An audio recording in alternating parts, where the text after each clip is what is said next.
stole that shit. That's what I do, nigga. Fuck, nigga, I stole that shit. That's what a lot of y'all word, cuz. Y'all word. Word ass people. I'm tired of that shit. Don't call me when I'm gone. Don't call me when I'm gone. You ain't care when I was yours. Now you feel it in your soul. Too late. I'm gone. You ain't love me, you was bored. Now you crying, now you're torn. I don't feel you anymore. Too late. I'm gone. You was playing both sides, I could see it. Every time I asked you about it, you ain't mean it. I was all in, you was halfway. Now you tryna fix it, but it's too late. I gave you time, you wasting mine. Now you hitting my line, I decline. You ain't gotta lie, I peep game. Now you switching up cause I changed. Don't call me when I'm gone. You ain't care when I was yours. Now you feel it in your soul. Too late. Don't call me when I'm gone. You ain't care when I was yours. Now you feel it in your soul. Too late. I'm gone. I was right there, you ain't see me. Now I'm gone, now you need me. Same nights you was outside, I was waiting, you was living lies. Now it's too late, I moved on. New phone, you get no response. You don't miss me, you miss control. You don't love me, you miss my soul. Why you calling now? I don't hear a sound. Where you was back then when I held you down. Don't call me when I'm gone. You ain't care when I was yours. Now you feel it in your soul. Don't call me when I'm gone. You ain't love me, you was bored. Now you crying out, you torn. I don't feel you anymore. Too late. I'm gone.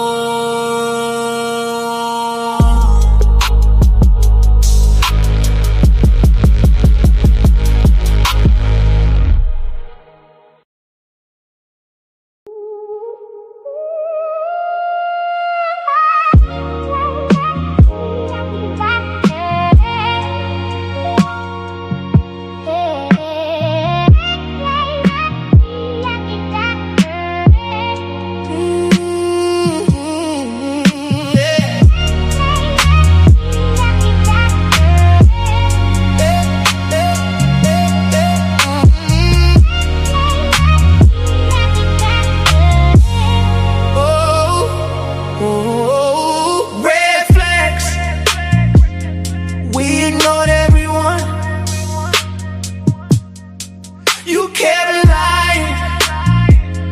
I kept calling it love.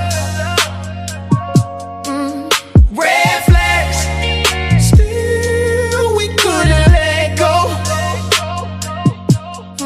We knew better, but we wanted it though. Red flags. Now we strangers again.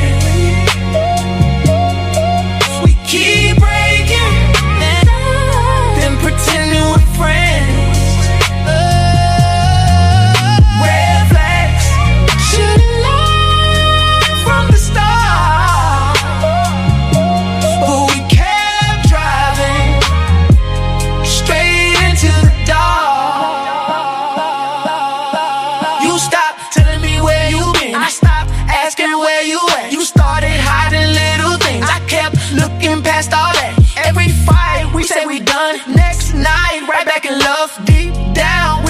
truth. We just ain't wanna give it up. You blame me, I blame you. Truth is, we both know love ain't always enough to say. Two people walking the same mistake.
Damn, South Carolina, y'all gotta chill and relax, man. Damn, let me start my show. Y'all been tripping. Man, I thought the show started at 7:30. It's 7:33. It's 7:40. It's 7:45. It's 7:50. It's 7:52. It's 7:50. Chill the fuck out. The show started. Damn, chill, South Carolina. I forgot how slow some of y'all is out there. Chill. Patience is a virtue. You gotta chill, relax. The show has started. Fasten your seatbelts. The show has started. I'm not late. It's 7:38. I'm in Texas. I'm not in South Carolina. Y'all, I'm on Central Time. I said 7:30 Central Time. The show started right at 7:30. Somebody, you got work tomorrow? Well, tune in tomorrow. Calm down. Chill. I'm not late. I'm on time. I am right on time. I said I'd be alive at 7:30. The live started at 7:30. Hey, no, I'm talking about. We back, Ratchet Gang. We back with another one. We back with another banger. Let's get the likes up. Look, you might have forgot. Hell, they might have forgot. But you already know it's the king. Too loyal, no, I'm talking about Ratchet TV. Hey, y'all already know, man. Y'all already know. Get the likes up if you in the building. And if you're new to the channel, hit that subscribe button, tap that notification bell so you can get the drop whenever I drop. So boom. Man. We got to talk, Ratchet Gang. We got to chop it up. Look, right about now, we got to chop it up about this Alexis Ware case out there in South Carolina, Anderson, Greenville area, South Carolina. We covered this case back in 2022. We covered it for a couple of years. We've been off the case for a while, but you know, it's always loose and alleged. And the family is back up to the same antics that they've been up with this whole time. So we got to unload the clip and we got to expose everything that's already been exposed and more to expose. There's a lot to unpack and there's a lot to uncover. But the family is back running plays and it's time to put them in their place. Because I seen a few people already had my name in their mouth. Hey, what's your name? Big Zesty. The brother, Travis. Let me talk to you, Big Zesty. I seen your post and delete, brother. Look, back in the day, back in 2022, I was real childish and I was real petty. These days, I'm chilling, man. I'm not going back and forth with nobody. So this ain't going to turn into a roast session. I don't want to do that. What I want to do is stick to the facts. My platform has changed a tremendous ton. So I don't want to backtrack by just going at the family and just trying to roast on people. I don't got time to do this. See, look, you can post whatever you want about me. But the fact is, I didn't hide my sister being killed. There's a difference between me and you. I didn't hide the fact your sister got killed. Let's keep it a buck. You've been lying, saying she been missing this whole time. And I'm going to prove that you already knew, allegedly, and everything I say is alleged. And it's all under the Fair Use Act. And you can see the fair use disclaimer in the description of this video and in the description of all my videos. This is just for entertainment and educational purposes only. This is just to educate my people on what we've been covering over here. Like I said, it's all under the Fair Use Act. And you can see the fair use disclaimer in the description of this video. And everything I say is alleged. Allegedly, y'all. Okay, so allegedly, I got a special guest in the back. Now, the special guest is someone who has been here before, but last time they were here, it was all kinds of chaos on the platform. And this was back in the day when I used to have all the drama going on. Whoop-de-whoop-de-whoop. So I got somebody sitting backstage right now. I'm gonna bring her up in just a minute. Now, I don't usually delete videos from my YouTube channel, but this one video about the Alexis Ware case, I'm not gonna lie, I regret deleting this video. It was the most explosive video that I ever had in the Alexis Ware case. Can y'all remember it? Do y'all remember the night I want to see if anybody can guess what night I'm talking about before I start the show. Can anybody guess what show I'm talking about? It was one night. It was so much drama on this panel. It was arguing. It was chaos. And it was a bunch of receipts in this video. And I blew it by deleting the video. But me and the person ended up kind of exchanging words down the line. And it just, but she's back now. But we cleared the air and we're good. We both apologize. I apologize. She apologized. But it was a lot of chaos going on the platform. Can y'all remember, if you say one phrase that happened in that live, I'm gonna know you know exactly what live I'm talking about. It was one phrase that we laughed about for a long time, but that video got deleted. And I regret deleting that video so much because there was so many gems in that video, but it was diluted by a bunch of BS. Can y'all remember that video that I'm talking about? How do you share this, y'all? Y'all gotta, you can share it right now. All you gotta do is click the three dots at the top, and then it'll say the share button right there. Click the three dots at the top right-hand corner, and then share the video. Not the ring cam video. Nah, not the ring cam video. They said the very first live with the reader. There you go. But it was a phrase that I'm looking for. Damn, nobody remembers. Nah, not Can't Ain't. It ain't Can't Ain't. It ain't $40. It was the one where she was like, my baby father, my baby father. You remember that one? It was the reader, and it was Brittany and Ashley, which is Madison. It was a bunch of chaos on there. It was a bunch, and it was about the water. It was about it was a lot of details in this video, but it turned into a shit show. So I brought the reader back. And remember, she did a reading for Madison and Madison's baby father. No, it was Brittany's baby father, Antonio. And remember the cousin. And it was a lot of details in this video. Remember, we found out about the cousin in the back of the car. Whoop-de-whoop-de-whoop. All right, so I'm going to let her chill backstage. But right now, I just want to keep it on y'all brain. So we got to readdress a situation, and we got to unpack some things that we didn't get to unpack during that live. Okay, so let me address something real quick. You see, the family is back to running their same plays that they've been running this whole time. So let me take y'all on a little story real quick. Story time. I covered this case in 2022. Within 9 days of me covering the case, I was already in South Carolina. I pulled up out there because I spoke to the family, which I spoke to Trayvon and I spoke to Travis, which are the brothers of Alexis Ware. I spoke to them, and they both told me, which was Trayvon first. Me and Trayvon got on the phone. Trayvon told me that Alizé was definitely involved and she knows more than salute Shay for the 20 piece. I appreciate you, Shay. Salute. Told me that Alizé knows more about this than she's leading on. And also told me that Alexis was being held hostage. They got a ransom on her, and the ransom was not fake. They don't want people to know that there's a ransom, but there's definitely a ransom, and they know that some street niggas got her. So me and Trayvon, but I had already heard this. Remember, if you go back to my coverage when it very first started, I exposed the fact that she was kidnapped. and they had her for ransom, and the ransom note was not fake. Okay, fast forward, I talked to Travis, which is the bald head, big zesty brother. I talked to him. He agrees. We all agree. She's being held for ransom. They don't got the money. 40,000. If I'm remembering correctly, it was $40,000 to get her back. So I got 20K of my own money, and I had somebody else pull up with 20K of their own money. So we pulled up to South Carolina. I had to hurry up and get out there because I was gonna pay the ransom. Me and somebody else was gonna pay the ransom for them. So I had my money, they had their money, and we went out there to pay the ransom. And when I get out there, the family completely goes ghost on me. They just stop talking to me. Travis is not talking to me no more.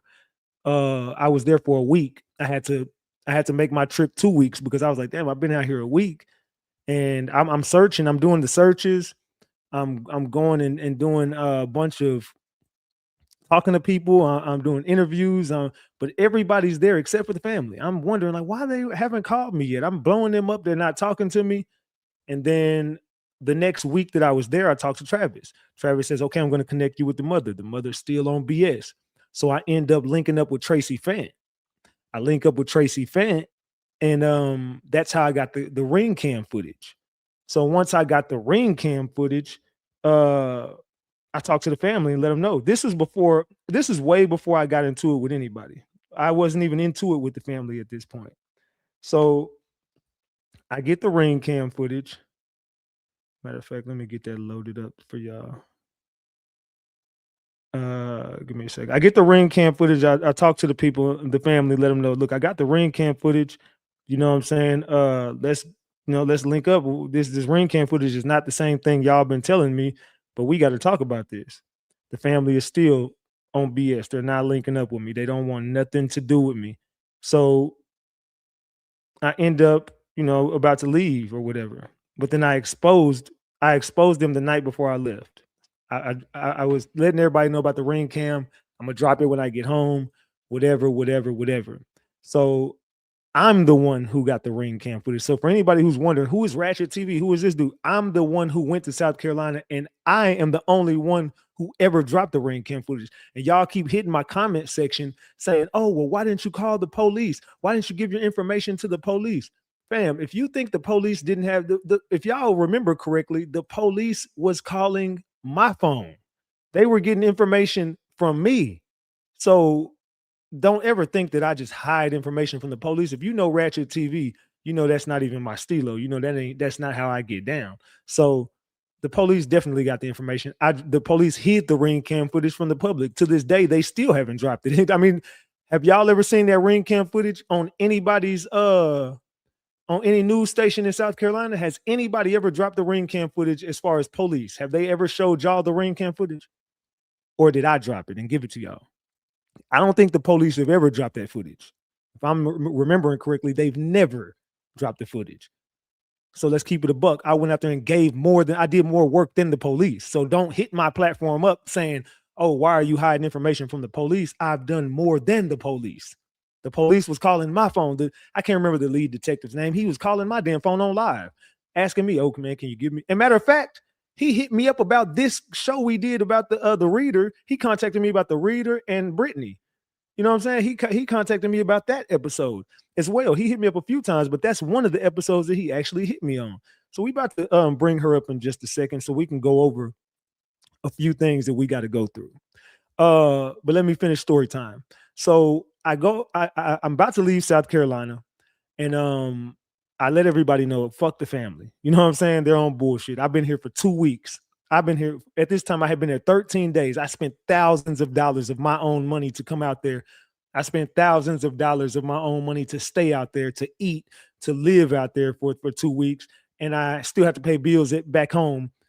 You know what I'm saying? Because I went out there on like the 1st. If I'm not mistaken, I went out there like on the 1st. So I still have to pay rent at my crib. I still had to pay my bills while I was there. I still had to eat and survive and have a place to stay out there for 2 weeks. So I didn't spend thousands of dollars on this damn trip. You know what I'm saying? And I was pissed because y'all wasted my fucking time. You know what I'm saying? And you had me out there on a goose hunt looking for a dead person. Come to find out, I was looking for a dead person. The girl was dead when I got there. Let's keep it a buck. Alexis Ware is not alive. the mama knows Alexis Ware is not alive. She's gonna come out eventually and just say it. She's been saying it subtly. Travis knows that Alexis is not alive. He's been playing in y'all face for 4 fucking years. That dude has knew since day one that Alexis Ware was dead. How do I know? Because I spoke with the fucking family. What are you talking about? How do I know for a fact, Alexis. I told y'all then. I've been telling y'all Alexis Ware ain't coming back. Alexis Ware is not missing. Alexis Ware is no longer with us. I told y'all then, and I'm telling you now. That's why the mom is coming out to say her daughter was murdered now, because she knew in 2022 that she was murdered, but she still was playing with TJ, going on. The mama was still out there with TJ at a party. They went to bat for TJ. They called me a liar. Ratchet is a liar. Don't believe nothing he says. That dude is a liar. TJ had nothing to do with this. TJ is innocent. TJ has nothing. Now you saying TJ's guilty and TJ murdered her, but I've been gave y'all this information. If you go back and look at all the videos that are still on my channel, I already said everything that she's saying now, but I was a liar back then. She turned so many people against me. She turned so many people against me for her own benefit. And I'll never forget the words Travis said to me on the phone. He told me if I interviewed Madison, that the family would never speak to me again, and always remember that he controls the narrative. And he told me that he was going to go to the shade room and he had more powerful friends than me. I told all y'all this. I was like, remember 3 letters, y'all. Drop the letters in the chat when I was like, remember these 3 letters because it's all going to make sense in the end. I told everybody how this was going to play out. I told everybody they were going to go to the shade room. I also told everybody 5 months before the Steve Wilkos show, I told y'all that they were going to, it's on a Kanika Jenkins live that I was doing. I told y'all during the Kanika Jenkins, oh no, it was Naziah Harris. My bad, I said Kanika Jenkins. I told y'all during the Naziah Harris case, I was like, the Steve Wilkos show contacted my phone. The Steve Wilkos show wanted me to go on the show with them. And I was like, Steve Wilkos show wants to do an Alexis Ware update. I'm like, why the fuck are y'all calling me? Steve Wilkos don't cover missing cases. So long story short, I'm not going to get too much into that story, but it's all on the live. But I asked them, like, does the family know about this? Because they told me Alizé and the mama was coming. And I said, and drop the gems if I told y'all this way before that episode aired. Be real. Drop the caps if I'm lying. Drop the gems if I told y'all this 5 months before that episode aired. I told y'all Steve Wilkos show called me and Alizé and Alberta want me to go on the Steve Wilkos show with them. And I turned it down because at the end of that conversation with the head producer of Steve Wilkos, he asked me 2 weird ass questions. He asked me, what did I think about the Kanika Jenkins case? He's like, what do you think about the little girl who was in the hotel and ended up getting found in the freezer? And I was like, Kanika Jenkins? He's like, yeah, what do you think about her?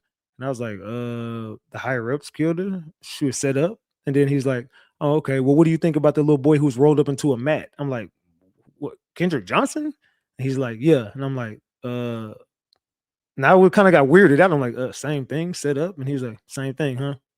All right. And then they booked me a flight. And the flight was on like, the dates were like 9/11. It added up to like 9/11. And it was just a bunch of weird shit with that. And I just said, you know what? I'm not going on this damn show. It's a little weird. The fact that the mama and Alizé want me to come on that show, but they won't speak to me. They got me blocked on social media. They don't want to have no conversation with me, but they want me to go on the Steve Wilkos show. So why can't the mama pull up right here, right now and talk to me? Because she's full of shit. I don't know why the fuck they wanted me to go on the Steve Wilkos show, but I exposed that way before it even happened. So they wanted me to go there. And I think it was, I don't know what the fuck was going to go down, but I don't really think I was going to make it back from that damn trip, just to come to think about it. So, salute to Blackness for that 20 piece. I appreciate you. Salute. So let me see if I'm done with story time. So we end up here. And like I said, Travis has been playing in everybody's face. The mama has been playing in everybody's face. The mama goes on Steve Wilkos show and she does not take a lie detector test, but Alizé does. Why the fuck do we want Alizé to take a lie detector test? Who said Alizé killed Alexis? Nobody. We all know Alizé knows more, but nobody thinks Alizé set her up or did. You know what I'm saying? We know Alizé didn't. She played a part indirectly. Maybe she didn't even know she played a part. Alizé definitely knows more than what she's saying. Her story doesn't make sense because Alizé is a liar too. Madison, I seen your little post you made talking about if that YouTuber says my name, then y'all let me know. Well, bitch, I'm saying your name. Madison, Ashley, Ashley Walker. I'm saying your name. What we doing? You know I don't give no damn about saying nobody's name. Your name is gonna be definitely be in this show. All right, so now let's get to where we're gonna get to today.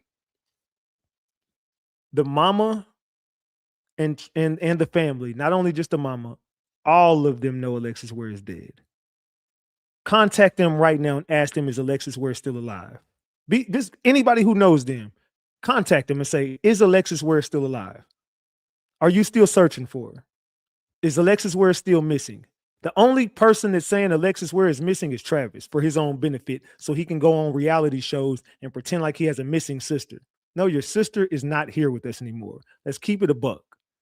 So now I want to bring up Brene. Brene, Yeah, Ratchet, can you hear me? I can hear you. What's up? Nothing. What's up?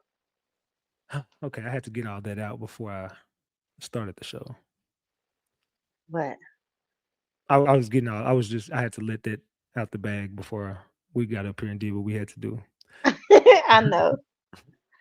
I know. Okay. I knew you was gonna do it. I was laughing. I was hoping you can hear me. So I want to ask you a question before you get into, like, how did you even find yourself in the Alexis Ware case? Okay, so basically at the time, my best friend's fiance was dating Madison. He reached out and asked if we could help with her disappearance because he knew I read cards and I was a medium, and he wanted to know what I saw. So I basically just told him that I intuitively felt that she was deceased and that they needed to look in a body of water. Okay,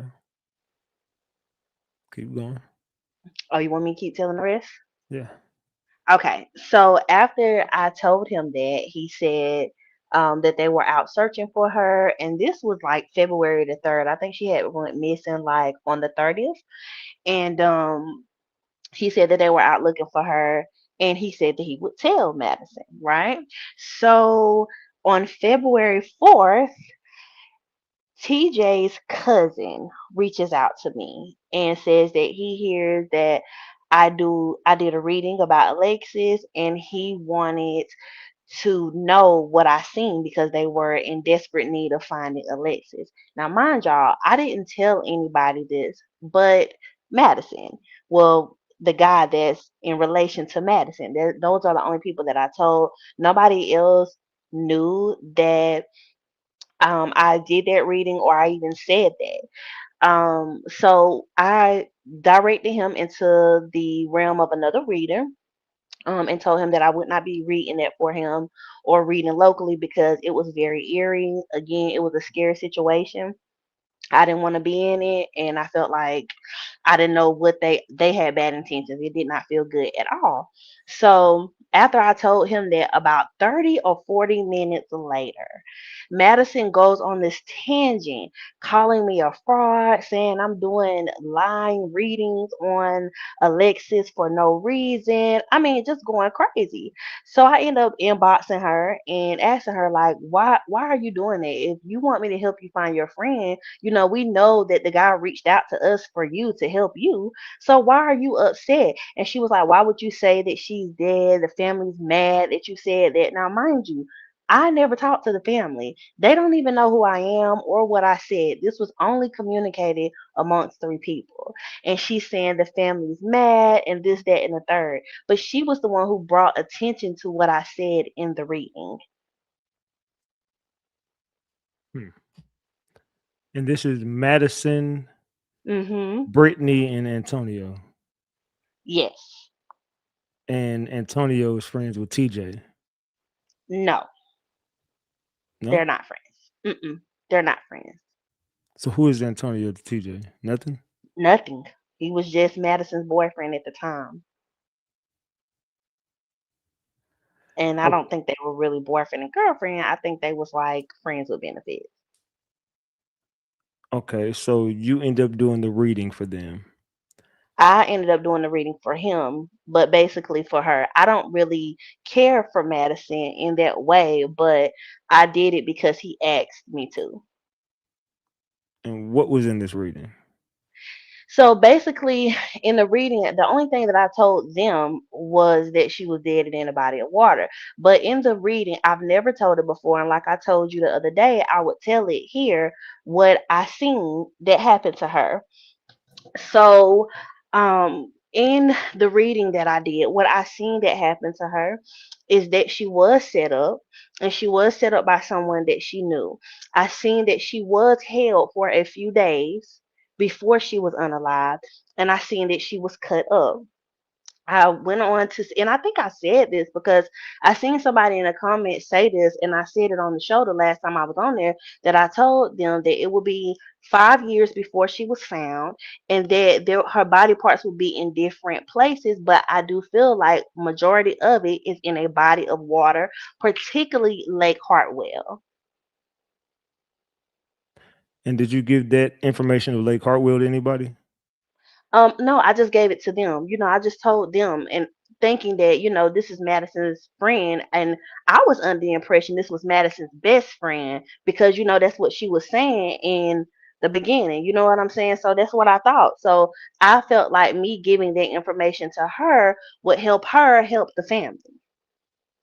Cause I mean, I don't have any relation to this. I don't know them like that. You don't have you ever spoke with anybody in the family? No, They no, never tried to contact you? no. I don't even know if they knew that I did the reading. I think Madison was lying. You think she was just doing it for her own benefit? To see what you Yes, knew? to see what I knew. Yes. Do you feel like Madison was involved? Um, I don't know. I go back and forth with that. I sometimes I feel yes, just because of her reaction to my reading. And if you remember, do you remember Cipher Flower? Do you remember Yeah, her? yeah, yeah. I remember her. She was the one You that said she'd remember be found in she? 3 years. Yeah. Do you remember she said she was dead too? Yeah, and she said she'd be found in a body of water. But guess what? She didn't get mad at Cipher Flower, and Cipher Flower did the reading about 10 days after me. Hmm. And Cipher Flowers was publicized, and mine wasn't.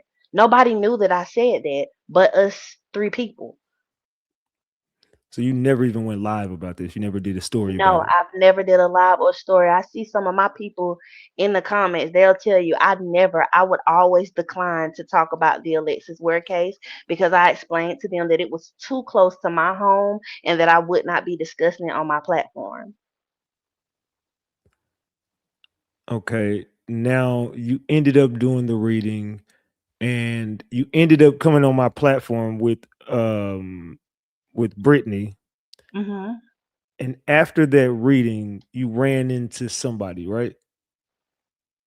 Yes, so after the reading, about maybe a week or so after that, I end up running into TJ at Two Doors. If y'all are from Greenville or wherever, up here, y'all know that it's a little hole in the wall called Two Doors, right? And I was just out, we was just going to an after hour spot, and he was in there. And so I was under the impression that he was on house arrest, but I don't understand how he was on house arrest and he was inside Two Doors. And around what time was this? About almost 3 in the morning, because Two Doors is like a little after hour spot. It's not like a regular bar. They don't open till like midnight, and they stay open to like 5 or 6. Well, it is closed now, like somebody just said, but yeah, it's an after hour spot. It had to be every bit of 3 a.m. Now, have So you ever No, go ahead, go ahead, go ahead.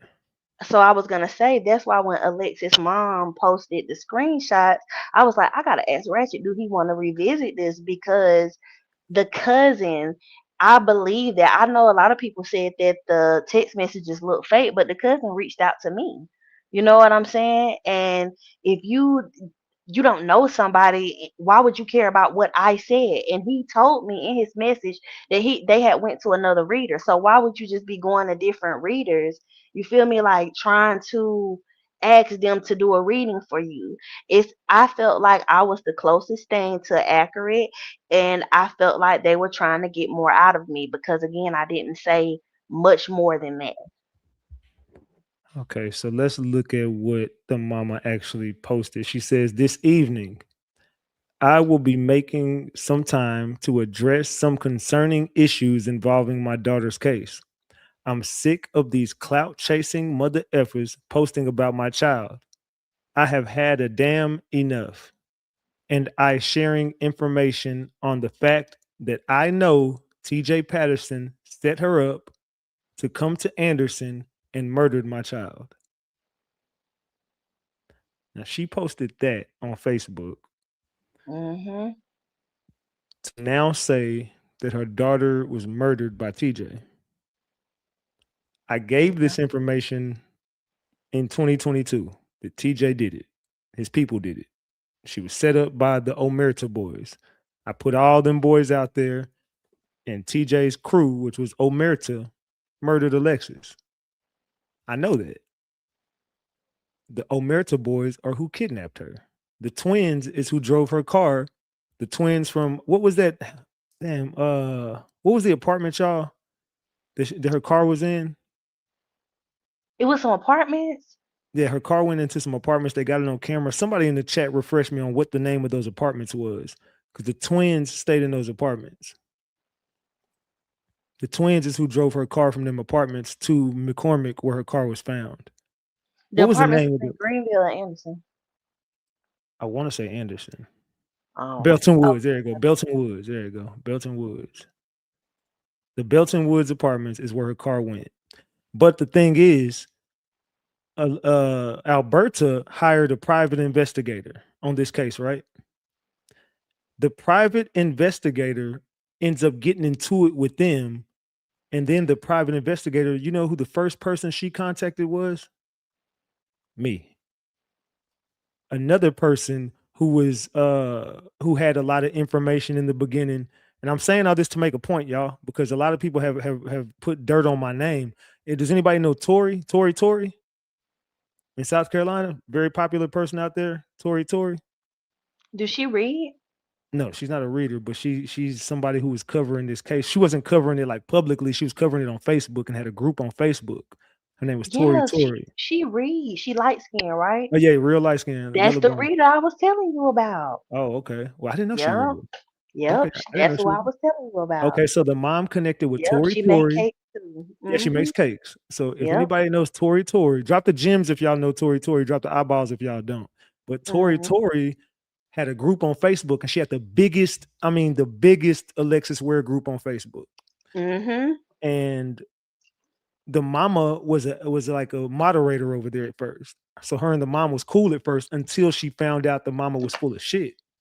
And then she said after a certain point, Tori was like, "I don't want nothing to do with this case no more." And she reached out to me and was like, "Do you want the group?"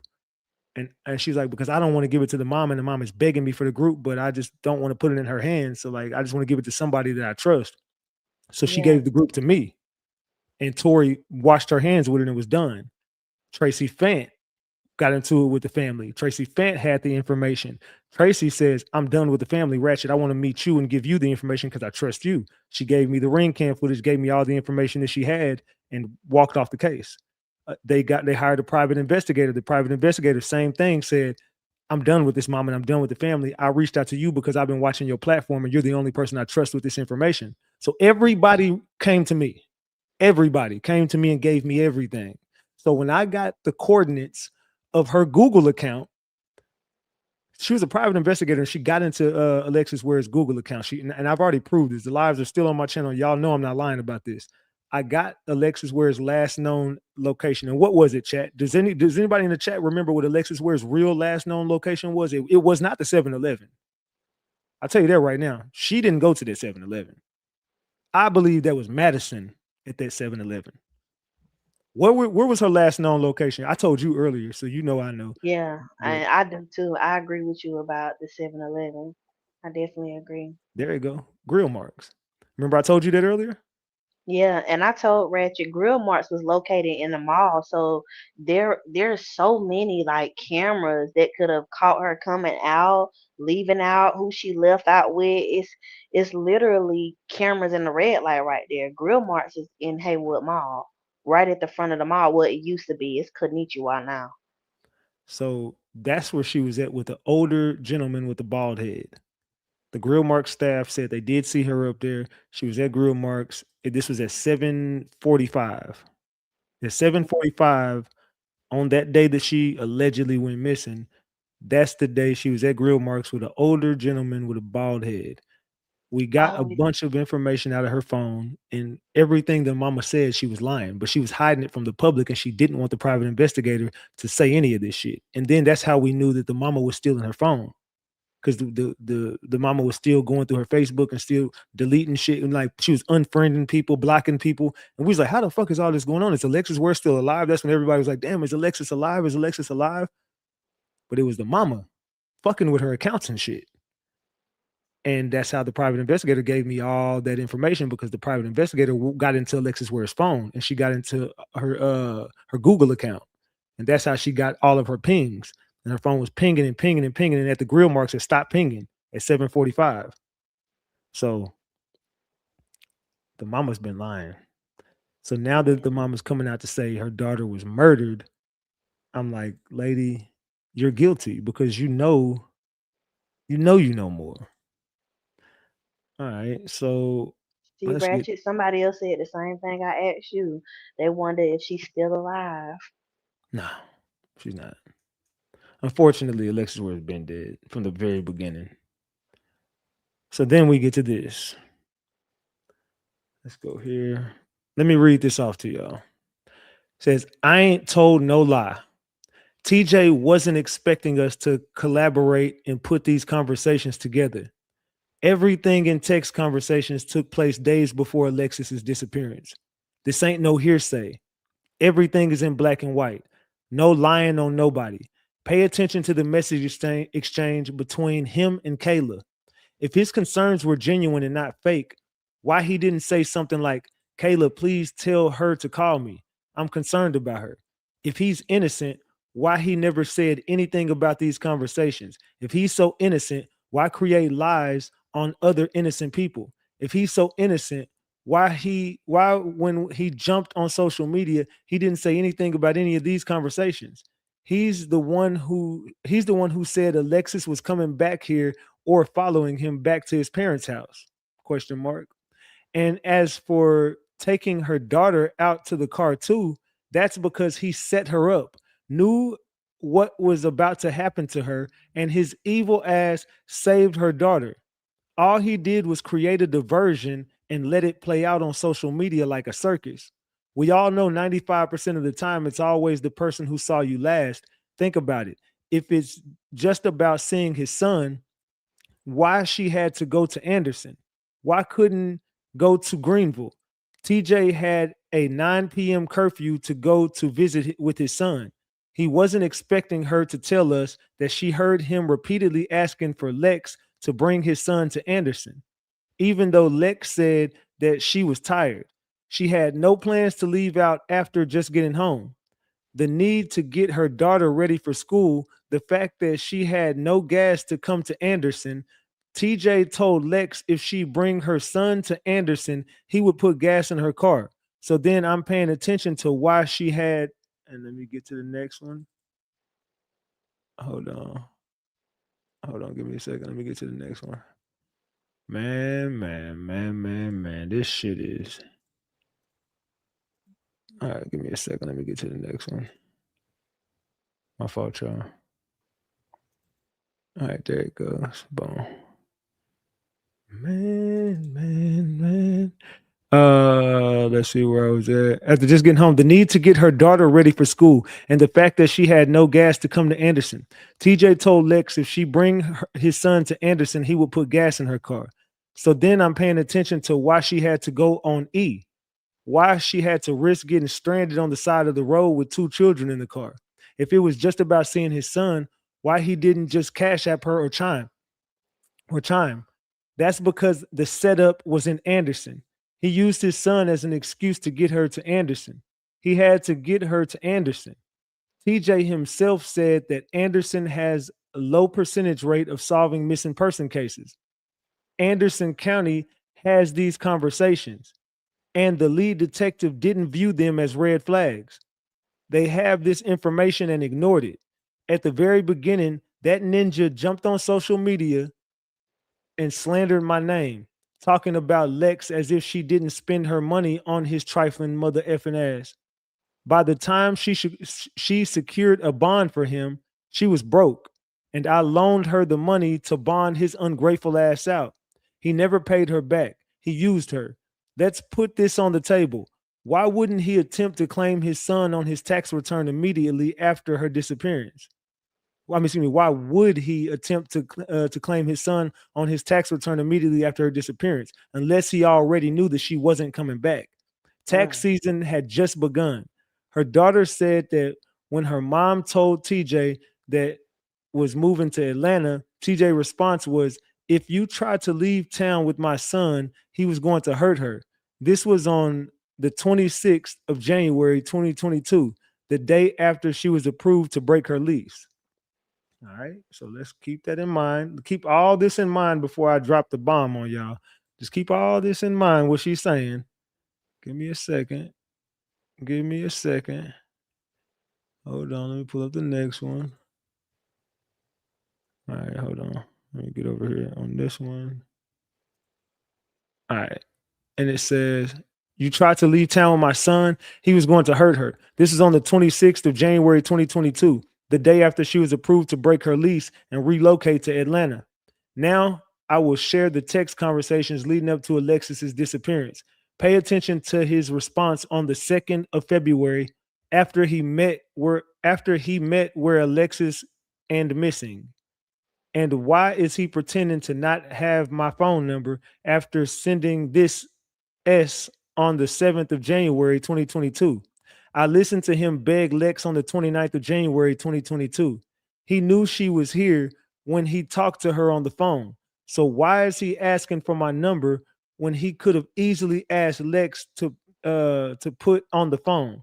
And when he spoke to Kayla on the 28th, he wasn't expecting Kayla to say that she was on the phone with Lex.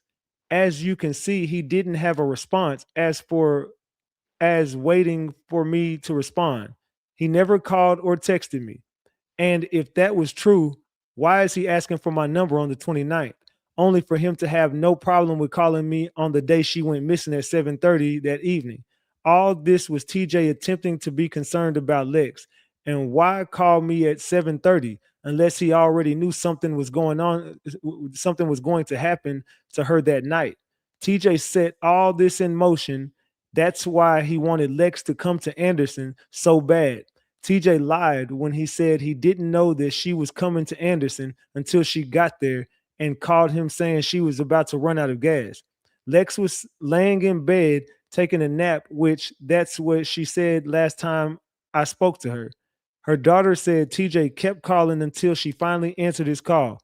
That's when he convinced her to come to Anderson. I'm believing in God will prevail.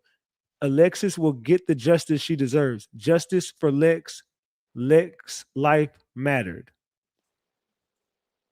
Now, I want y'all to keep all that in mind while I tell y'all this. She went to bat for TJ knowing all this shit. Keep this in mind. She went to bat for TJ. She told everybody TJ was innocent while hiding all this shit. So for anybody who said I was a liar, this is the mom. The mom said, this is the mom's post. She said all these things. This is Alberta. Alberta said everything that I just read came from Alberta, the mama, Alexis Ware's mom. So for her to say all of this after you called me a liar for exposing all of this, I already exposed all this shit. And she said I was a liar. She said this was not true. He had nothing to do with it. He's innocent. She loves him. But you knew all of this. You just named all the dates where you knew all this took place. Like I said from the fucking beginning, the family been knew she was dead. Am I making sense? Mm-hmm. So, chat, who's the liar, me or the mama? Because all of what I'm reading to you is things that I already exposed in 2022. And they had people trolling me. They had people going at me. I can't believe you talking about this family like this. I can't believe you would go at them at a time like this. And that mama's grieving. She's just trying to find her missing daughter. I can't believe you doing this to that family. I'm like, bro, I'm exposing the truth. The truth is Alexis was a setup chick. The truth is Alexis had her hands in the streets. Alexis was about to snitch on TJ. Alexis was beefing with TJ. He was beating her ass. Alexis was scared of this dude. And then the fact that they knew all of this was going on. And meanwhile, I dropped the bombshell of this. Audio Jungle. Audio Jungle. Audio Jungle.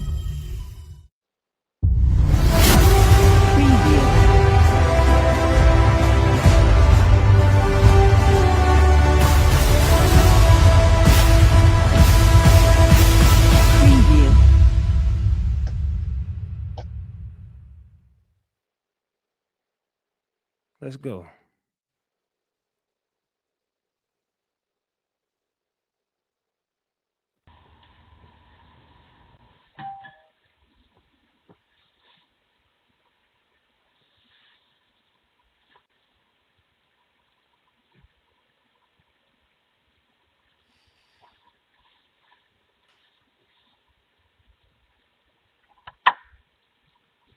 Hey, it's your neighbor upstairs.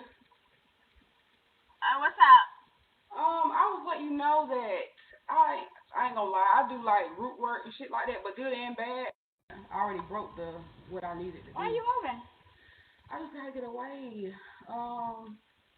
My ex, just everything, the abuse. I'm just tired.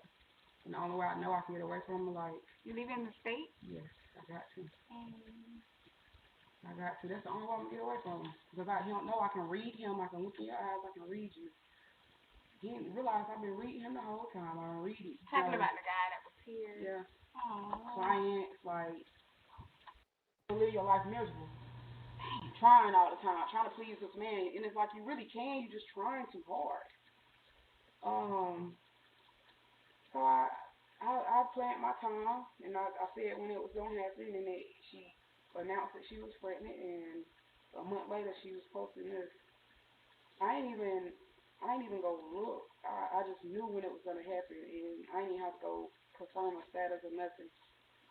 Her cousin sent this to me because she knew that the girl had. Okay. So when you pay attention to this timeline that I told y'all, if you pay attention to it, she already was getting abused by TJ. The mama just confirmed that. She was scared of TJ. The mama confirmed that. He was blowing up her phone. This was the ex that had been there. I got pictures and videos of TJ there in January before she went missing. A week before she went missing, he was at the house. He said, I was never over there. I got proof he was there. I got the Snapchat stories. I got the Facebook. I got everything that says TJ was over here. He was the ex. He tried to say she was dating some other man, and she was cheating on you. That's for sure. She was cheating on you. So she did have another man, and she was planning on leaving off to Atlanta and starting her family and starting her life over with her kids and somebody else. You found out about it. You had Alizé go try to get her shit for whatever reason. You had Madison try to run a play for whatever reason. You set everything up. You had somebody that looked and built like her. And the only person we know that looks from a distance like Alexis is Madison, and built like her is Madison. I don't believe Alexis Ware ever went to that 7-Eleven, and TJ definitely set all this up and put the play into motion like I've been said. But now all of a sudden the mama putting the same timeline that I put together in 2022, and she's confirming it. So I'm confused on why the mama's so mad. Why do you hate me so much if this is the same shit that I've been saying? Now you're saying it and it's all good?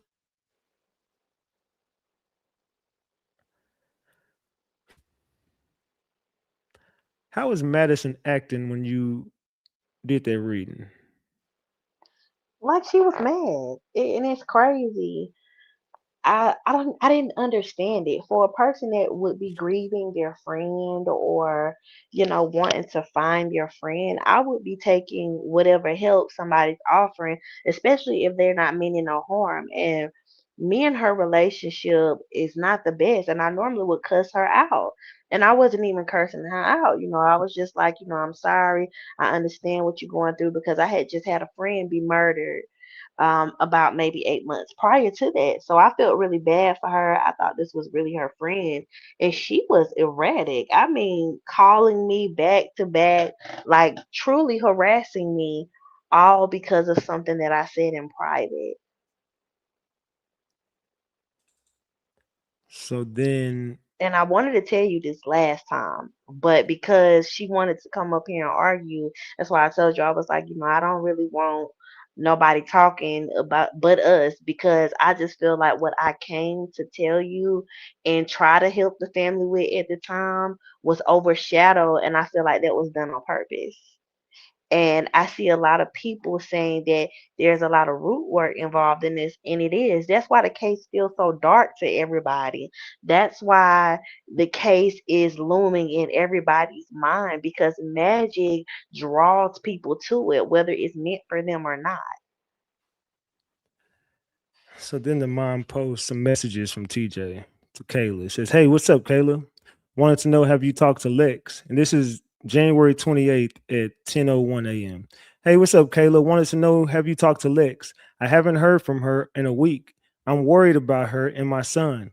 I tried contacting her mom, but nobody respond. This shit about to drive me crazy, for real, for real. Everyone calling me asking me what's wrong with her. I'm like, I don't know what's going on. All this happened out the blue." And then she said, "I'm on the phone with her now." All right. Let's get to the next receipt.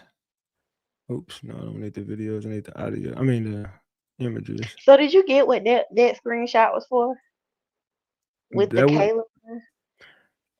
What did you get out Like, of it? I mean, I'm just saying, like him asking have her cousin talk to her.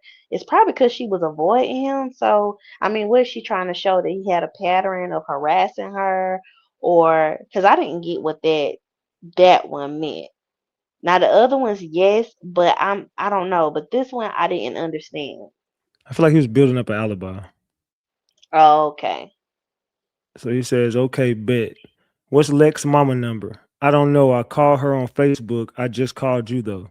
Yo, what's up? Did you talk to her? No, I haven't heard nothing." So this is TJ building up his alibi. For me, that's what I think. I think TJ's actually just working himself up to do what he had to do, and he's trying to make it look like, oh, something is wrong with Lex. Lex is crazy. All right, so we get to the next one. It says, this is Alexis Ware. It says, "You changed your number." This is January 28th, 2022 at 7:10 p.m. Didn't she go missing this day at 7:30? Yeah, that's what. No, no, it was the 29th, It was the right? 20th. When in the I thought it 29th? was the 28th. What day did she go missing, y'all? I thought it was the 28th. Um, Hold on, let me it say see. January the 30th. That's what the news say. Cause I wrote it down. So January the 30th. So this was January 30th 2 days. would have been A Saturday? Sunday? Was it a Sunday? Sunday? I could have swore it was a Sunday. That's Maybe. right, Saturday, Sunday. You gotta go back. What was it? 2022? The 26th was the Wednesday. That's when I think something happened to her on that Wednesday when she had to get the fuck on up out of there. So Yeah. she did go missing on the 30th. That's right, the 30th. Mhm. That's right. All right. So it says, "You changed your number?" She says, "No. TJ had me reach out to me. You good?" All right. And she says, "Did you change your number?" So I'm guessing she's avoiding TJ because she's planning on leaving. That's my Mhm. so at this point, remember the 26th is when she did that video with the ring cam footage. That's the 26th, that Wednesday. All right. So then we get here, and then we get to this one. It says TJ Patterson. "First off, told you before, Ma, I'm sorry for putting my hands on Lex. It's really bothering me. I love Lex to death. This is January 7th at 10:33 p.m. I love Lex to death. Don't want nobody but her. I can't see myself with anybody else. Yeah, I'm disappointed because she called the police and they said it's up to the judge if he issue a warrant for me, which they want me bad. I don't know if I will be able to see my son again, but just know I love you and babe, much respect for you. I never disrespected you. I acknowledge you as my mother too. Whatever happened, if I go back to jail, please make sure my son's straight. That's all I want. I love you, Ma. Again, I'm sorry for everything. You remember I told you I wanted to get married with Lex? I meant that. That's what I wanted and I still want. I can't see myself with anyone else. That girl has shown me her loyalty and love. I wouldn't dare give another female my heart. Yeah, I might have gave them sex in the past, but not my heart. She has my heart and always will. She the mother of my first child. I just want to move forward from this and have my family back. I want to go back to old school way, fuck social and everything else, outsiders as well. I pray that you find forgiveness in your heart for everything and all the pain I have caused. Love you, Ma. Again. But remember, she said TJ never put his hands on her. That was a lie. Mm-hmm. TJ never beat her. Ratchet, you making all this stuff up. She said the bruises was fake. All that shit was. They sure did. They They said said it was like They, fake. they said all those pictures that we showed, all that's fake. That wasn't real. Mm-hmm. And it says you want to f me and still not sure if your ex alive or not. He good. Yeah, I'ma f the ish out of you. She gone. Wow. Okay, so let's get to the next one. TJ is this dude is a fucking murderer. All right, let's get to the next one. Oops, my bad. Hold on, let's go over here. Let's get to the next one. It says, what the F? I already did something, bae. Bad, bae. Don't fuck with me. Oh my God, for real? What was that? And this is when TJ starts allegedly confessing to something he did to Lex. So my question is, why have you been holding all this shit in? That was mine too. I wanted to know why she has not plastered this all over social media. That could have at least given people more leeway to figure out a narrative, because before this, the narrative has been they don't know what happened. Anybody could have took her. It's no possible way he could have took her. And I remember her defending him in the comments, saying that he did not have anything to do with this. Says, I don't care what these mofos say. They can't hold a nigga down. Whatever. How is your son? You want to F me? All right, let's get to the next one. Give me a second. Let's pull up the next one. It says, why you say that? You have kids. You going to S this big D? So this dude is just trying to have sex with somebody while Alexis is allegedly missing. So he did something bad. He wants to F this girl. Why you say that? Oh, I just played that one. My bad. I just showed that one. Let me get the next one up. Some of them are gonna be twice because I sent a couple of these to myself twice. And it says, when you be in South Carolina, my cousin and me did some shit. They can't prove shit. Wow, what was that? So you remember I told y'all that her cousin allegedly was in, whenever she did, I don't know what day, and I don't know if it was a 7-Eleven or what the fuck really happened, but I do remember it being exposed that her cousin ended up getting in the back of her car. His cousin ended up getting in the back of her car, and when she drove off, the cousin is the one who attacked her in the car, and some shit went down, but it was with the cousin. And the cousin was pulled up with him that night that he was leaving allegedly the Kansas City game, playoff game, and he drove with his cousin to meet Lex. So that would be that same cousin. Yeah, the same cousin. Somebody said, why didn't the police have these text messages? Didn't you say that they had all this? The mama said that they have all this, but I don't know that the mama ever gave them any of this shit. You She don't was think so? trying. No, fuck no. The mama's been lying about everything from day one. She was Yeah, trying to take my son. Nobody fuck with me. I'm with Bloods. When you be in South Carolina? What was you finna say? well, the cousin said it too. She said that the police had it. And so that's why I was like, that's crazy that they did not look into him. But then you had people in the comments saying that he passed the lie detector test. Well, I remember meeting up with Tracy, and Tracy gave me some interesting information. She told me that she wanted off this case, and TJ was nobody to fuck with. He got connections inside that prison, and she remembers TJ because she used to work at that prison.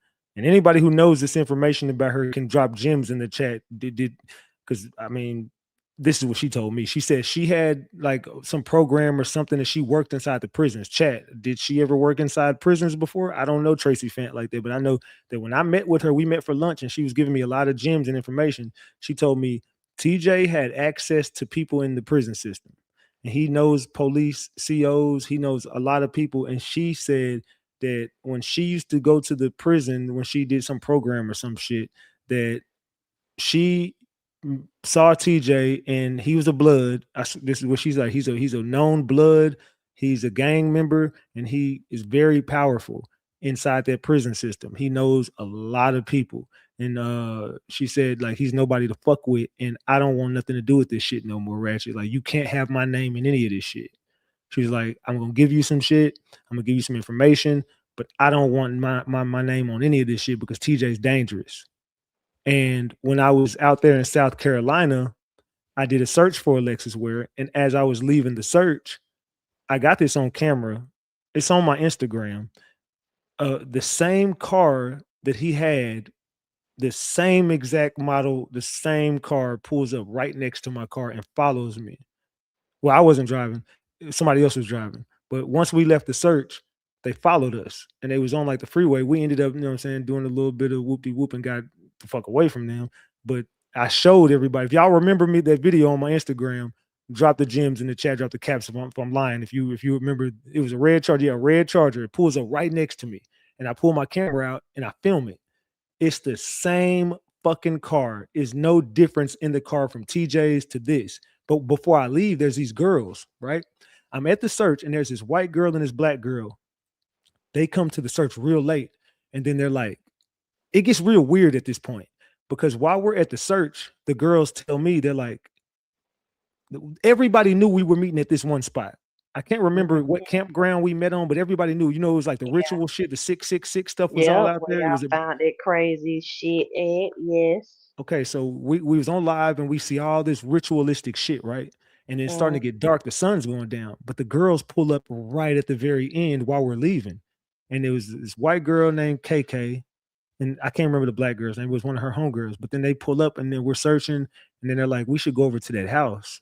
And it was like a house way in the back. I'm like, "Nah, it's getting dark. We gotta get the fuck up out of here." But then she's like, "Well, this ain't the spot we wanted to search anyway. There's this other spot." And then she's like, but there was people, she's like, we was just coming from the gas station and there's people that was mad at us about Alexis Ware because we said we was going to search for Alexis Ware and they was mad at us. And we're like, what? People mad at y'all? And then I'm just wondering, like, what the fuck is she talking about? So long story short, we're about to leave. And she's like, but this ain't the spot we want to search. Mind you, this is the bitch who sent me up here. You know what I'm saying? So what do you mean this ain't the place you wanted to search? Well, where are you trying to take me? So she's like, we want to go search this other spot, but the other spot's like 45 minutes. I don't remember how long. It wasn't close, but it was like across town in Anderson. She's like, this is the spot we want to check. But I'm like, we never talked about that. We always knew we were supposed to meet at this spot. And she's trying to lure me and my people over to this other spot. So then we leave. I leave her. I'm like, nah, you go do what you do. I'm dipping. So then she starts acting like, oh, I want to link up with you tonight. I'm getting a weird vibe from this chick. I'm like, nah, I'm cool. I'm dipping. I'm going back to my hotel. I was staying in North Carolina in Asheville. I got a 2-hour drive. So I'm like, nah, I'm getting the fuck up out of here. So while I'm leaving, she calls my phone and she says, yo, there's a red Charger following me. Swear to God. She's like, there's a red Charger following me. It looks like TJ's car. Mind you, I look over as soon as I get off the phone with her and that fucking car is following me. That's the weird part of it. She hits my phone up to say there's a red Charger following me. It's TJ's car. She's like, oh my God, don't get off the phone with me. We end up getting off the phone, but I think she's distracting me because when I'm like, hell no, this bitch is acting weird as fuck. So I hang up the phone with her, and lo and behold, like 30, 45 seconds later, I look over and that same car is following me. And I pull my phone out and I record it and chat. Am I lying about this? Because everybody in the chat who remembers this case, I showed it on. I showed it on. It's on my Instagram still. Hey, stop by Felix. Sorry, my dog in there tripping. So I end up showing this, and the red Charger is following me, and I don't know if this chick is trying to like. I believe she was setting me up. Y'all don't remember this chat? Y'all don't remember that? Okay, I'm like, hell, drop the gems if y'all remember that shit. Yeah, definitely. I dropped the video on my Instagram. It's still there today. And there's a red Charger following me. And it's the same fucking car as TJ's. The same fucking car. Yeah, I remember that. But I thought Tracy Stanton and them got into it too, because they really fell out with her. That's what I'm You saying. remember they did her the same way they did you. Yeah, The but that's why aunt, Tracy what was came her to me. name? What was the aunt name? Trina. Oh yeah, I don't even remember her name, but they showed out on Miss Tracy, and I've met her in person. She's a nice lady. I don't know why they fell out with her, but it seemed like she was really trying to help them at first. But I definitely thought something spooked her, because I just didn't think that a aunt could make her just jump off the case like that. A aunt, not even the It mom. was TJ. Yeah, I definitely believe that because I still didn't understand why Tracy Fant kind of just gave up on that case. And I was like, well, it got to be more than just this aunt getting on here showing out. It has to be. It was TJ. TJ Yeah. made a lot of people leave this case because TJ was stalking who was everybody who was covering the case. TJ was stalking them, and he was stalking me. He was stalking Tracy. He was stalking you. Anybody who touched the case, he stalked them. Anybody. TJ's just a fucking weirdo. Yeah, because and also after we came off of this show, he watched my story a lot afterwards. And I think that they really wanted me to tell them if I knew who did what, but that was just something that I was never comfortable with telling. But he definitely was watching and trying to see what people would say. I would catch him watching my story. I didn't even know that we were friends prior to her going missing. And so he was on my page at first, and then I got rid of him after that because I'm not gonna lie, that really made me nervous. Like the cousin writing me and stuff. And also just running into him was so awkward because I had never seen him before. So then the mom posts this. I'm sick of this. I have every right to feel the way I feel. For the Mhm. past 4.5 years, I've kept my mouth shut. I let everyone assume what they thought was correct. Now it's my time to speak. First, I'm tired of all the pretending to be concerned about what happened to my daughter, all the fake love, when in fact, they have never been close at all. And she's talking about Travis, the brother. And she says, the only thing Travis can say is that they shared the same father. They have never been close. Coming up, Travis and his twin brother has never been to any of my children's birthday parties. The only birthday my children has ever been invited to was when Travis and his twin turned 8 or 9. In this article, Travis said that Alexis was the life of the party, when in fact, he has never been to any family gathering, special events, or occasions, or birthday parties. So how is he gonna know whether or not Alexis is the life of the party when she walk in the room? They attended high school together, and even then, they only spoke to one another in passing. And Travis has not seen Alexis in over 10 years. In the article, he said Alexis spent the weekend with her mom, when in fact, those are my words. In the article, he said Alexis wasn't herself, when in fact, those are also my words. It's true that they may have conversed or conversated here and there. However, being close is not true at all. Okay, let's continue this. Now it's getting good because this is also some shit that I exposed and they said I lied about. But let's get to the next part of this. Hold on, hold on. All right, so the next part of this says, however, being close is not true at all. Posting about Alexis with the fake concerns Never has he called to ask how her children are doing. Never he asked if her children need anything. Never visit the kids. And he has never been to any of the searches for Alexis. Anderson County law enforcement had the audacity to accuse my daughter and I of trying to pull a publicity stunt. The truth is, if people paid attention to the article, this article is a great example of a publicity stunt.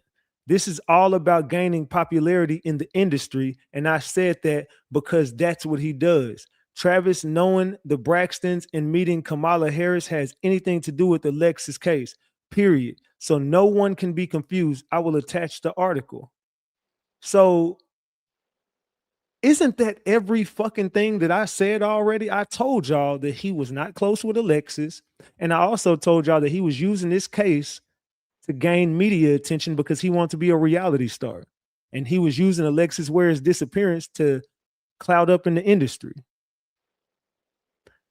I said all this from the beginning, and he was hiding the fact that I don't know how he knew if they weren't close, but he told me on the phone that Alexis Ware has a bounty. I mean, not bounty. Alexis Ware was being held for ransom. Alexis Ware, they didn't have the money. He said the family did not have the money, and this was an emergency. And I told him, bro, I'm coming out there. I spoke to, it was him, me, him, and Trayvon. We was on three-way, the twin brother. Me, him, and Trayvon were on a three-way call. He ends up getting mad at Trayvon because Trayvon started revealing a lot of shit to me about Alexis Ware got kidnapped by some niggas from the hood from Anderson. He knows exactly who the niggas are. Travis starts saying, you're saying too much. Stop. Get in. And then he ends up getting him off the phone and told him, you don't need to be on the phone anymore. So Travis calls my phone solo. It's just him now. He starts getting really like evil in a sense. He starts telling me shit like, I want you to hear something from me. I know you got a live schedule for tonight and it says Madison is supposed to be on there. I'm going to tell you this right now. If Madison is on your show, the family will never speak to you again. And I can make that happen with the snap of a finger. I control this. I am the spokesman for the family. I'm the mouth of the family. You won't talk to anyone unless it's through me. Do you understand that? And I'm like, what are you talking about, bro? I can do whatever the hell I want to. You can't tell me I can't bring nobody on my show. They don't got nothing to do with it. I'm trying to figure out, I'm covering a case. He said, the family doesn't want Madison on your show. If she's on your show, we're done. Then he goes, I want you to know something else from me. I control the narrative. I got powerful friends in the industry, way more powerful than your little YouTube channel. So I'm telling you right now, if you do this live with Madison, you won't speak to the family again. And I'm telling you right now, I'll go straight to the shade room. That's the night that I jumped on here and I said, everybody, I want y'all to remember these three letters, TSR, and it's all going to make sense in the end because I knew I was going to do the live and I knew I was going to bring Madison up and I knew that he was going to go to the shade room. And lo and behold, like a week later, the shade room pops up. Oh my God, Ratchet, the shade room is covering the Alexis Ware case. I'm like, yeah, I know it's because of me. And everybody's been saying I've been lying about all this stuff that I exposed. I've been said everything that's coming out now. Everything. I solved the Alexis Ware case in 2022. But everybody, they painted me out to be a liar. Now, I don't know if he got in the mama's ear and turned her against me. I don't know what he did, but he definitely said he was going to control the narrative. And I'm not going to lie. He did just that. He 100% controlled the narrative because when it came to the Alexis Ware case, it's went exactly how he said it was going to go.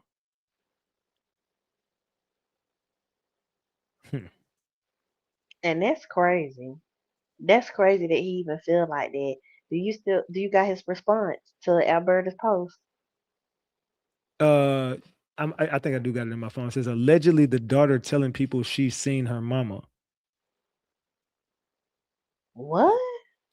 Who's that? It's on Monica's post. Someone gets in the comment section and says allegedly the daughter is telling people she's seen her mama. See, that's why I told you. And this is why I'm asking you, do you think she alive? Because I told you on the phone and the cards I got that she was, but intuitively I've always felt she was dead. I felt like she was dead 4 days after they reported her missing. I used to think she was alive. I I used to. did too. I did too. I did too at first. The first maybe 2 days. Maybe 2 days. They said Travis is here. Where is he at? Oh my God, Travis in the Ratchet. chat. Well, bring your ass up here, Travis. I would love to speak to you because you know everything I'm saying is true. Where he at? I don't see his comments. Where he at? Oh my God. Somebody send it to my phone because I don't see him. Where you at, Travis? Yeah, I would love to speak to you, Travis. Where you at? They Yeah, said, I agree with a lot of y'all too. Like her being gone for 4 years, I can't see nobody doing their kids like that. But then you got comments like this saying she's seeing her kids. You know what I'm saying? I feel like everything is gonna come out by when did she go missing? 2022, 2027 next year. I feel like that's when everything will be forced to come out. where is he at? I don't see his comments. I didn't see him neither. I'm scrolling up. I don't see him. They're saying Travis in the chat. Where is he at? I'm scrolling up. I don't see him. Somebody send me what he said because I don't see him. And I see Travis. I see everybody saying he's. Oh no, that ain't him.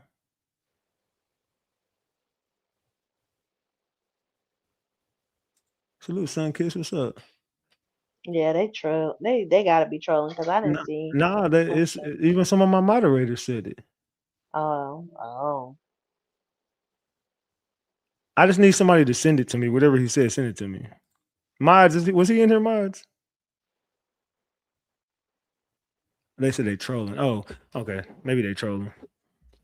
I could have sworn that somebody they said I don't see him. Yeah, I don't see him either.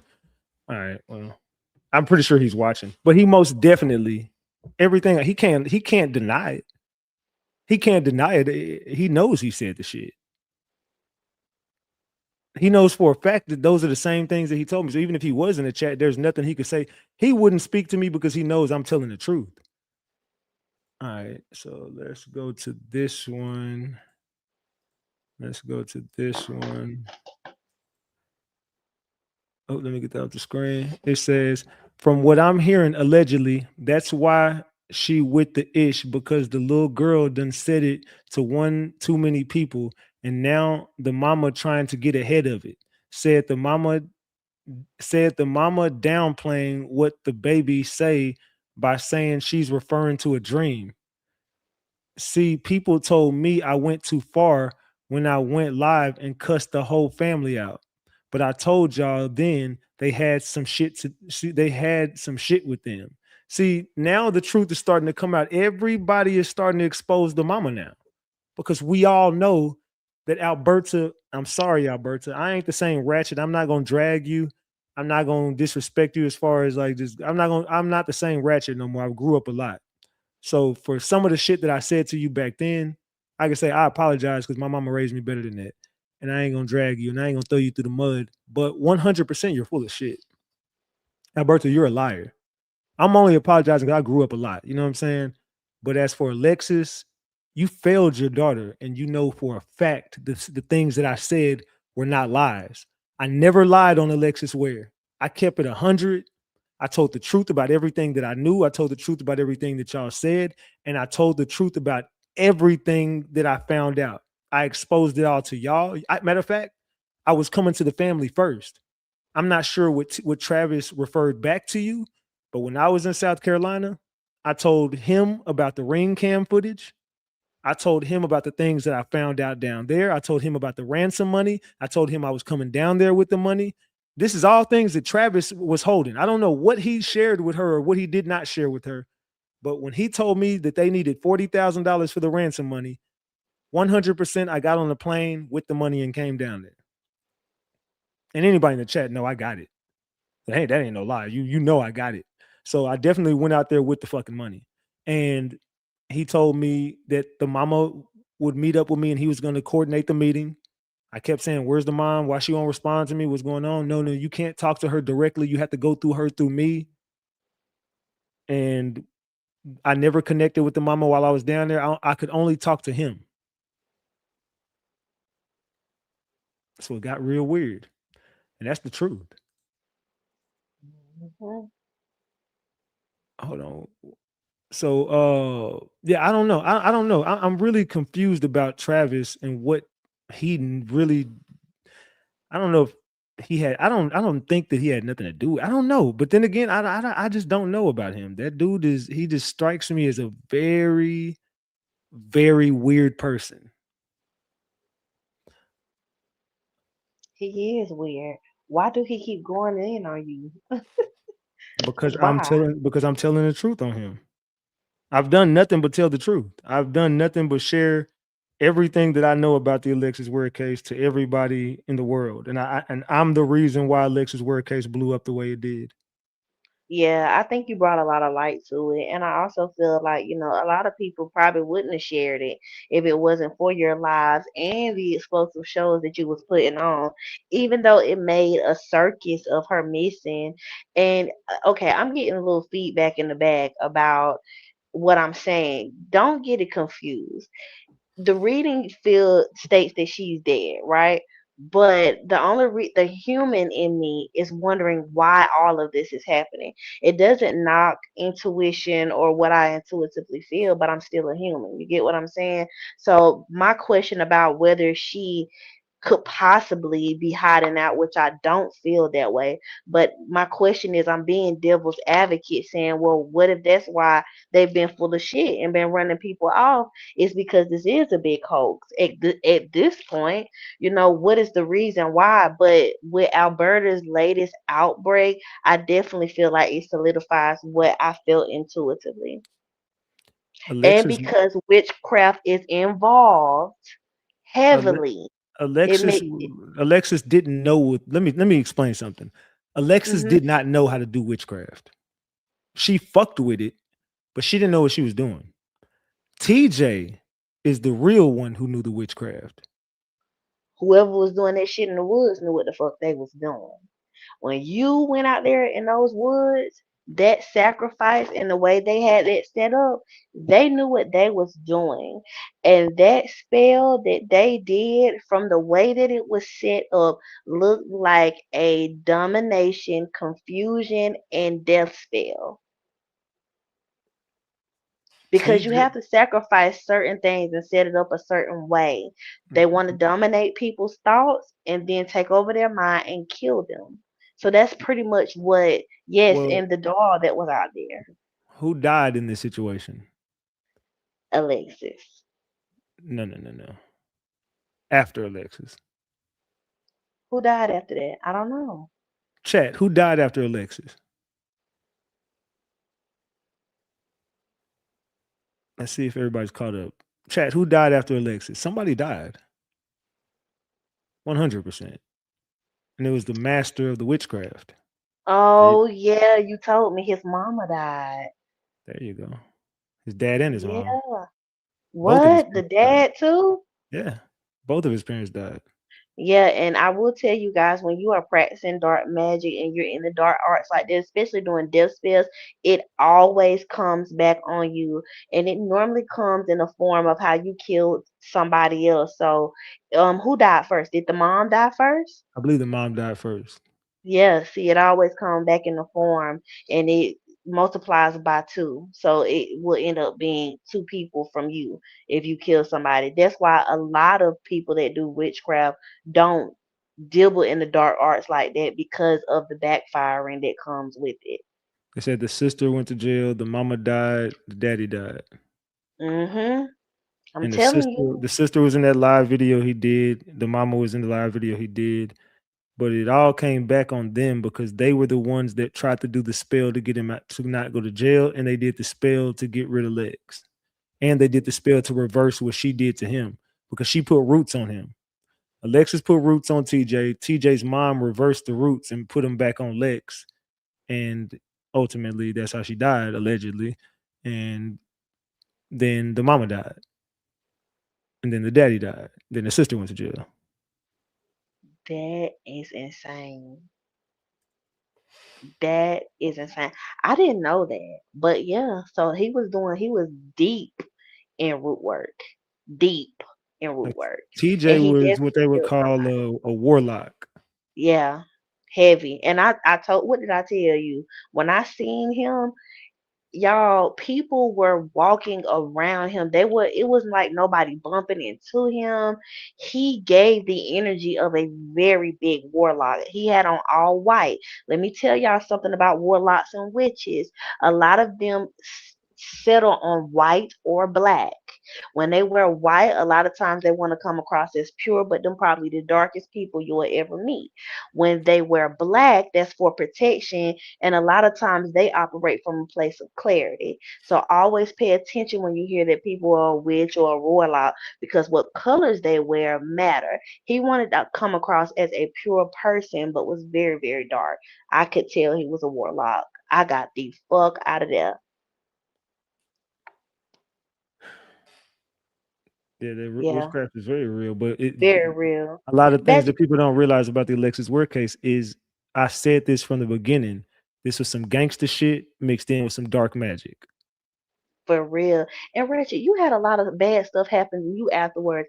And you think I didn't hear that little comment you talking about you thought it was me, but no, it was because you was too deep in that case. Too deep. And they was trying to get you away and up out of here, whether it was jail or hell. Yeah, definitely. Because you had some crazy shit happen, especially with your channel being demonetized and all of that stuff. I've never been demonetized. Well, what was it? It was something where you was like something had happened with your account. I cannot remember. I'm gonna have to find a live and send it to you. But something had happened with your account back then, and you was trying to get it back situated. I I can't can't remember what remember. it was. I can't But I remember. do remember. I thought you said that it was demonetized, but maybe that Uh-uh. wasn't it. Maybe you didn't want to get demonetized, like they were reporting your channel or something. But yeah, I don't remember, but I know it wasn't that. yeah, he definitely needs some protection work done, But I know especially with my everybody whole else. platform was under attack at this time. Yeah, I remember that. Even my I really subscribers. do. Yeah, your mods, everybody went crazy. You was like, what the fuck is going on? But it's because you was just too deep into that case, and this was like very, very dark magic around this case. That's why a lot of people don't want to touch it. I mean, no one has touched it. Ever since I stopped No, they covering haven't. it, the case died. Yeah, nobody has touched it. And you know what's crazy is I thought they were searching for her. So for you to tell me that they didn't even search for her, I find even more crazier, because why weren't there search parties? There were search parties. We were organizing them. No, I'm I'm not talking gonna about the family, no, but not y'all. we were with the family. Everyone was contacting the family to come on these search parties. They just did not show up for anything. They did not give a damn. They never came to the search parties that I went to. They never went to the ones that was organized without me. A bunch of people was going. There was a lot of search parties. Don't get me wrong. There was a heavy presence at first when this was going on, and a lot of people from Facebook were actively searching for Alexis Ware. It was the family who decided they didn't want to because they, like I said, if you go back, the family knew she was dead. Hey, double tap the screen if y'all enjoying the content, man. We got 671 likes. If y'all are enjoying this content, double tap your screen and get these likes up, man. We should be way past 700 likes, man. Everybody in the chat should double tap the screen. We only got $40 on this live. So if you want to support the channel, donate. If not, you know what I'm saying, at least double tap the screen and get your likes up, man. Get the likes up, please and thank you. But yeah, the family knew she was dead from the beginning, and I stand on that. I'm not gonna apologize for it. I'm saying what's real. The police never took it serious because they always felt the mama was lying. The mama got a lie detector test and she failed it, or it was inconclusive. TJ took a lie detector test, he passed it, but obviously he was doing magic and he can figure out a way Yeah, to pass the lie detector test. The mama didn't yeah, pass it because the mama was not obviously now we see why the mama didn't pass the lie detector test because fast forward to 2026, now she's showing you everything she knew January 29th. She's showing y'all everything. She did a timeline to show y'all she knew from the beginning that TJ set this up. And she sat there next to TJ at that press conference. She sat there next to TJ when they was partying together, dancing together. She was saying she loved him and I'm a liar. And she was siding with TJ. She was team TJ from day one. And now all of a sudden, you fast forward all the way to 2026. Now the mama is exposing TJ. Now she know he murdered her, and she ain't saying Lex is missing no more. Notice the mama has not said Lex is missing anymore. She's not. Nah, she definitely saying what they did to you and so on and so forth. I was very surprised to see her to use that language too because she had been saying they needed to find her, and so now she's saying something has been done to her. Nothing has been done to her except for the family failed her, and TJ set her up. Mhm. Mhm. I agree. She was 100% set up by the family. I mean, I don't say set up by the family, but I would say she was failed by her family, and they all knew TJ did this shit. Everybody from day one knew TJ did this. We all knew it. And her last known location is not the 7-Eleven because TJ staged that too. Just like the box truck. TJ was connected to the. Remember, I went live, what was it, like a year or two ago? And I showed Mhm. y'all who the box trucks belong to, and then people started threatening me. TJ's Mhm. best friend, and they had a business together, and they had a trucking company. And those same trucks were in the Facebook of this dude, and I found the dude and found his company, and then his TJ's cousin was connected to the company. TJ's cousin's best friend. The box Wow. trucks that were out there that night belonged to TJ's cousin's best friend, his company, and that's how the cameras got blocked. TJ knew how to set this stage, this whole thing. TJ staged the whole thing because Anderson is his area. He knew where the cameras was at that 7-Eleven. He knew there was no cameras on that highway. He knew Belton Woods, there was no cameras over there. He knew that the spot in McCormick had no cameras. Remember the dude who went live and told y'all about McCormick and all that shit? What was his name, y'all? Was it the old dude? Yeah, Jack Logan. Damn. Yeah, Jack Jack Logan. Logan. Jack Logan knew. Jack Logan said they killed her. Jack Logan knew that the Omerta killed her. In the very beginning, Jack Logan called it. He's never spoke on it again because he knew Omerta killed Alexis Ware because she was going to snitch on all them. Alexis was going to take down TJ's whole organization. He was gone. You seen the messages. I'm going back to jail. If Alexis is alive, TJ's out of here for life. Not only for just abusing her, for all the shit that he was doing that she knew about, because she was the only one that could testify on him and all his friends.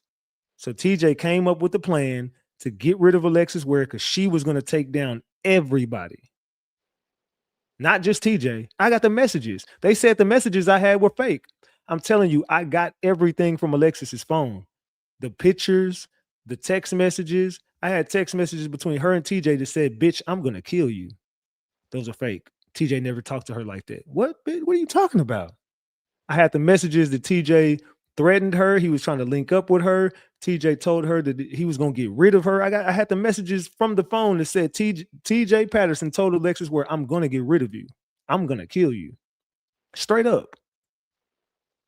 Yeah, and the cousin confirmed that in the group ratchet, like that he did threaten to kill her, the Oh, Kayla girl. I know Yeah, he she did. confirmed it. Yeah, she did. Her cousin confirmed it. The mama knows too because TJ showed up at her house one night with guns and he was threatening her that night. That's why she ran to her mama house and she didn't feel safe. So the whole story. So now y'all know. Oh yeah, I forgot to make this point. Remember the mama went up there and told that fake ass story about Alexis Ware said the devil was calling her and this weird person from social media sent her a book and it was the person from social media stalking her. She lied about every fucking thing. The mama is a pathological liar. I'm sorry, she is. You made up a whole story on what was this Dateline NBC? You didn't Mm, you had every platform to expose TJ and you didn't do it. You had so every crazy. platform. You had the news. You had the Shade Room. You had Dateline NBC. You had that podcast. You had so many chances to get the truth out, and you decided you were going to go with this weird story about someone sent her a book, and it was a weird subscriber, and he was stalking her, and he was someone from social media, and his nickname was the devil, and this and that. You made up the whole fucking story knowing what you know. That's so everybody should be looking at Alberta. I don't want to hear, Alberta, unless you just come out and just come clean and just clear your conscience. I don't want to see or hear nothing from you. The fact that you're still doing this today, now you want to come out in 2026 and finally, I ain't gonna say tell the truth. You're finally starting to tell the truth. But you need to speak on the whole truth. The fact that you knew this, you withheld the information from the police, you withheld the information from the public. You had all of us staying up countless hours of the night, going on blank searches for, we were looking for a dead person. We were never looking for a missing person. We were looking for a dead person. You should have told us we were looking for a body the whole time. And you should have just came clean and told the public that Alexis is no longer with us. Therefore, we could have just did a search party for a body, and the police and the FBI could have all keyed in on TJ and his friends, and Alexis Ware case probably could have been solved by now. But no, it's been 4 fucking years, 4.5 years, and here we are. There's still no body. There's still no witness. There's still no suspect. There's still no evidence. And you know what? It's your fault. I'm Yeah. sorry. At the end of the day, baby, I got to blame you. I ain't going to ridicule you and cuss you out like I used to. I'm just going to say you failed your daughter and this is your fault and her blood is on your hands. I think she just is operating from a place of fear. I think she really was scared of TJ. You know what I'm saying? I'm not gonna say that she just did not care about her daughter. I did see some people say they didn't have the best relationship, but even when I pulled cards on her emotions, it talks about her being overwhelmed with what was going on. And when you told me, you was like, see what their intentions was behind using Steve Wilkos to like collab with you. I got that their intention was to change your perspective, like your narrative. Like they wanted you to change what you were saying on your platform. I can't do that though, because the facts are the facts. And the police never did anything, Sun Kiss, because the mama lied and they called it from the beginning. They said that they never believed the mom. Yeah, Go they back to did. the beginning. The police, they said that they thought it was a hoax. The police didn't just say that for no reason. They said it because you were lying. They didn't just say, "Oh, this is a hoax and we just don't believe you" for no apparent. They said it because they interviewed you and your story made complete. It was nonsense. That's why they didn't take it serious. They knew you were lying. Just like today, well, not today, but they do a lie detector test and it comes back inconclusive. You know why? Because you're lying. Yeah. Well, and she could be nervous too, but I You're definitely think you're lying. Look at the I, receipt you just pulled out. You're a liar. I think she was scared, Reggie. And you think so too. You think that she was scared. She was scared. There's no fear. God forbid and knock on wood, it never happens to your kid. It happens to your kid. Any fear in your heart going to stop you from solving your kid's case? I don't think so, not me, but again, we two different people. You know what I'm saying? Like some people just don't operate in being fearless. I believe she was very scared. I believe that he probably threatened her and other people in her family because they were not moving from the beginning, in my opinion, not the way I thought a family would.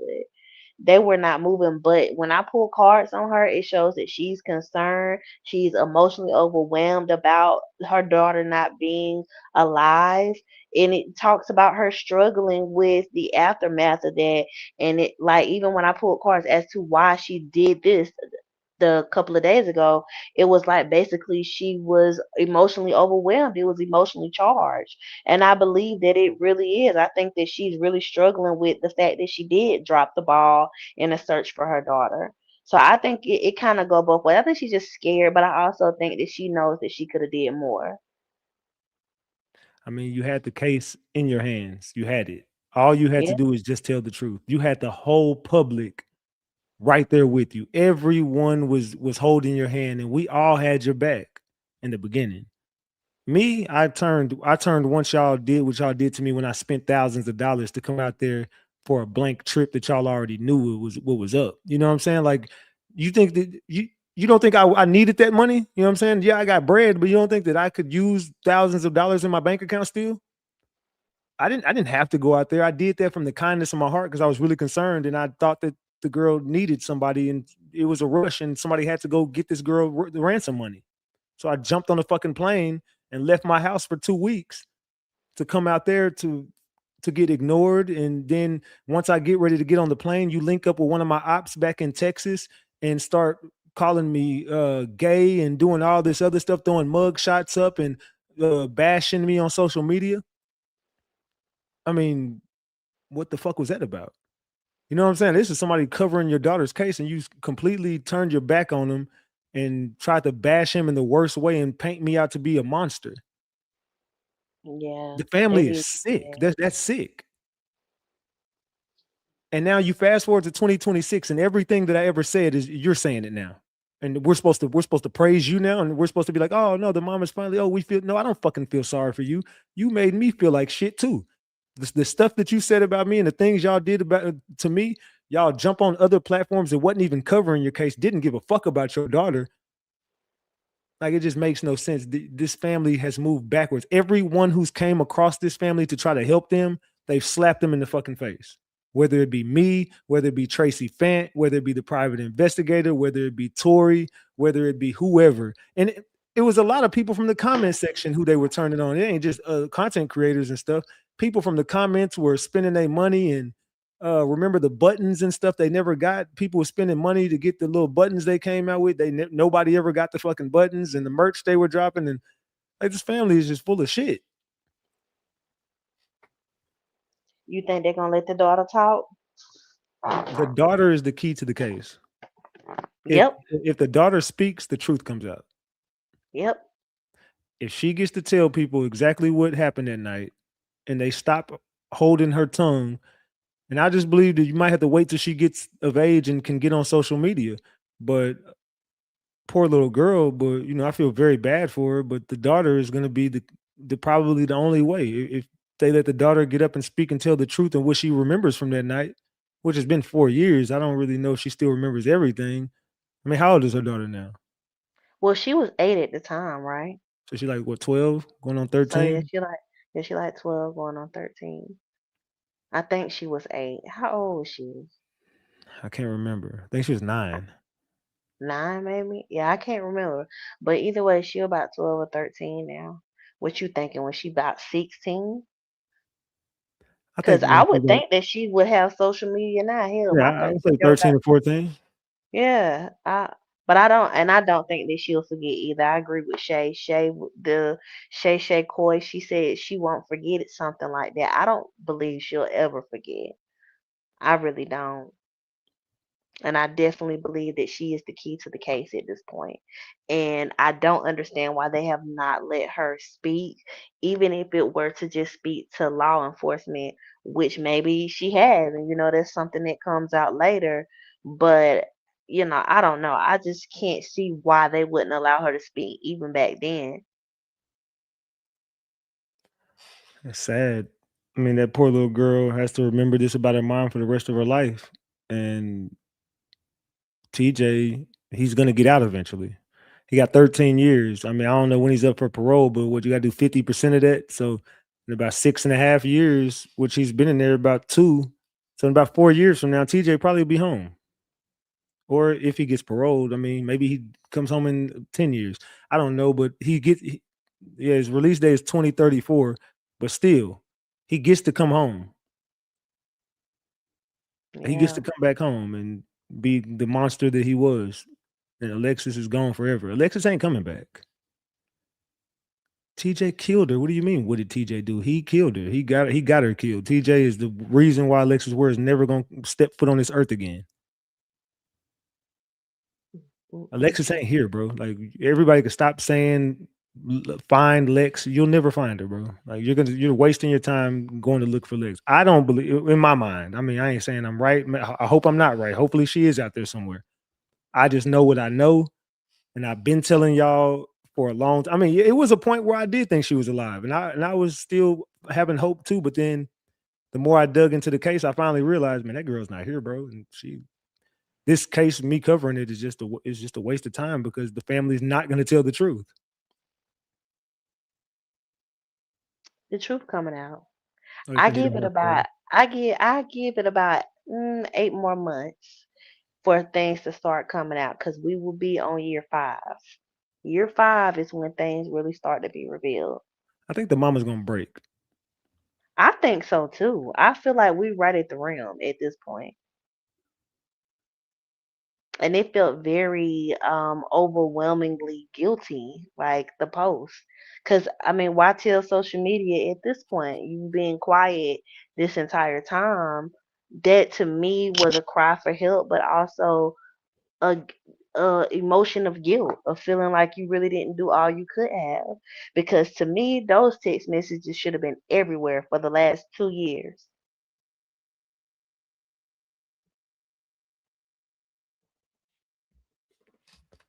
Yeah, that's true, but it's just unfortunate. But I mean, Alberta, I know you're watching, and I know someone that you know is listening.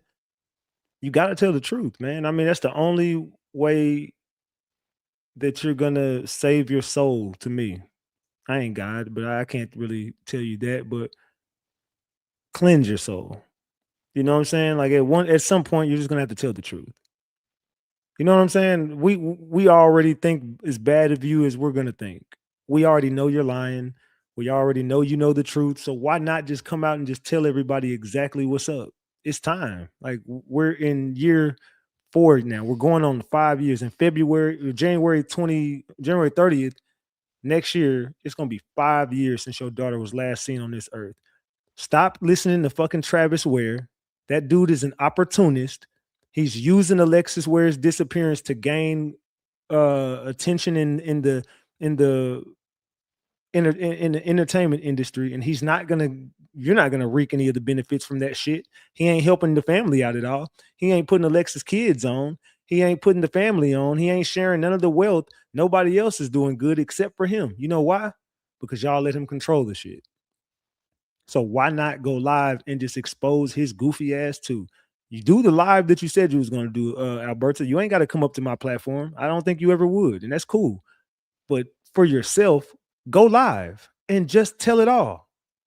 Do it. What the fuck is stopping you from telling the truth about your daughter?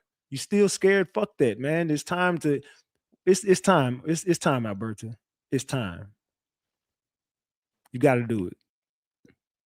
Yeah, and I got in my car said she would never come to your platform unless you were softer on your perspective of her. I'll pull up to South Carolina and do a face to face with her. Yeah, but what you gonna say though? That's the I thing. don't I if she can't tell I've changed by now, look, the old me would have been I'm not yelling and screaming and cussing, and I'm not doing that no more. I don't want nothing but the truth about Alexis. It's not even about me and her. Who gives a fuck about me and her? It's about the truth. Me and her, we don't have to ever be friends in life. We don't have to ever be cool.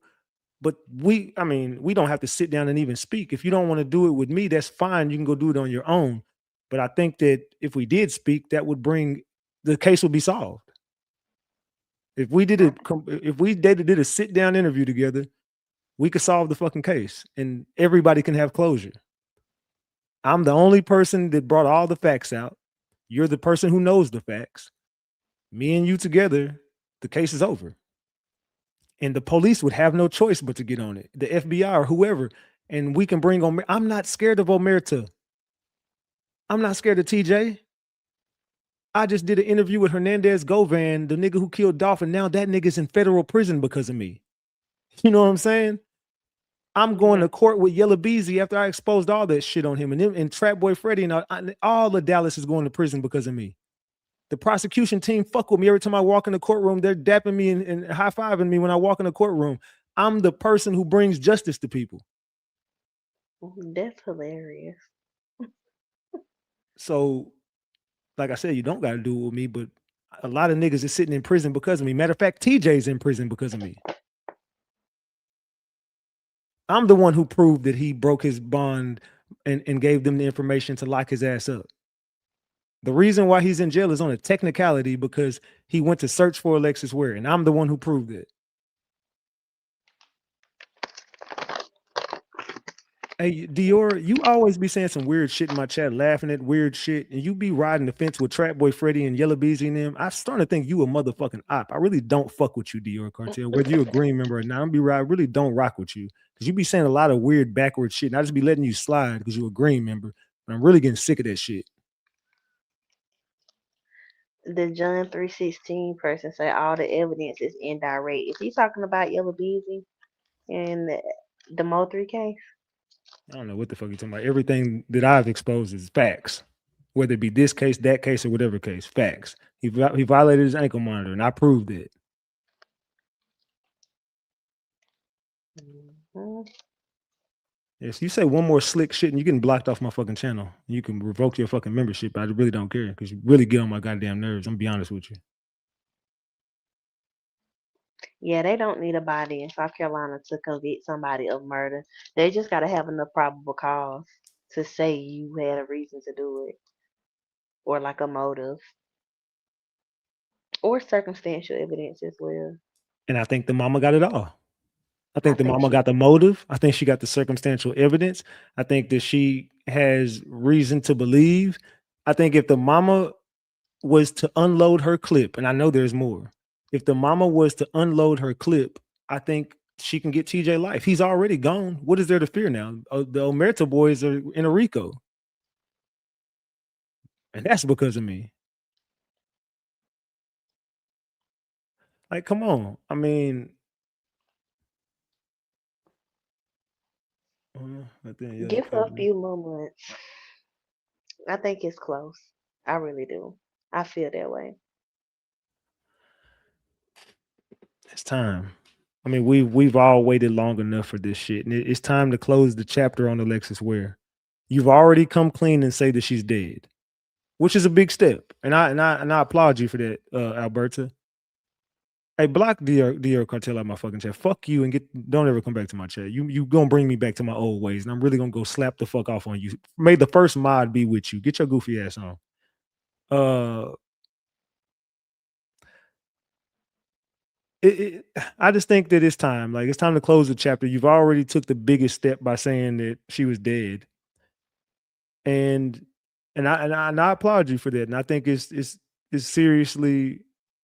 I'm not even joking about it. I feel bad for you because I know what you got to do is hard, and I never thought I would say I felt bad for Alberta. You know what I'm saying? I never thought I would sit here and be like, damn, I kind of feel fucked up for the mom, but I truly do want to say I apologize to her for a lot of the shit that I said back then and how I was evil. You know, some of the shit I said was insensitive and evil to a mom who lost her child.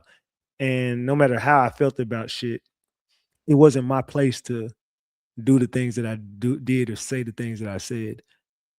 And I don't think that can make it right. But for me to have closure on the situation, I just want to say I apologize to her for the things that I said. And I took it too far. You know what I'm saying? Being childish and being immature. And this platform has changed a lot since the last time since 2022. You know what I'm saying? So I'm not the same person that I was back then. I found God. You know what I'm saying? I believe in Jesus Christ, and I got saved and changed myself, and I changed my ways. So for me to continue changing, I have to apologize to her. You know what I'm saying? As a mother, I got to. So Yeah, because I that's tough. I, I apologize to you, Alberta, and I don't think I can make it right with you, but I truly do apologize for the things that I said about you, and if I made your family feel a certain type of way. I don't apologize to Travis because I feel like he's a bitch. Just being serious. I think what he is truly an evil person. He Maybe is. maybe you're right about her and she just was scared and caught up, and maybe I'm being, insensitive by saying, "Oh, if it was me," but it ain't me. It's her. Right. So you're right I about definitely that. think she was. I definitely think she was scared, and I will tell you, you can see Travis' spirit. You can see that his energy is very selfish, self-centered.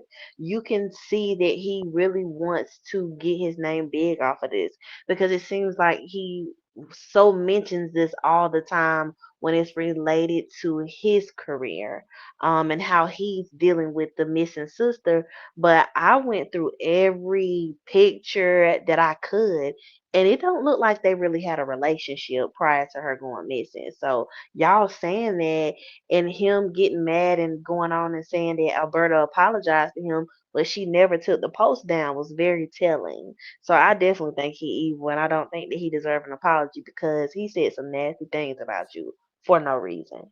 because he's an evil person. But Alberta ain't gonna take the post down because it's true. What she said about Yeah. him is facts. Like the dude Yeah. is a clout chaser. He's an opportunist, and he's using Alexis Ware's case to gain social media attention. Like that. That's exactly what he's doing. Matter of fact, what is it? One, two. Where is this at? Let me see this real quick. This dude he's just full of shit, and he's just doing everything he can do to stay relevant with So Alexis many Ware's. search parties. When her car actually came up, um, when they found her car in McCormick, it took the police department and whoever else did the search party, it took them like 2 days to come back out to do that. And I'm like, well, her car was already sitting for a couple of days, according to the person that found her car.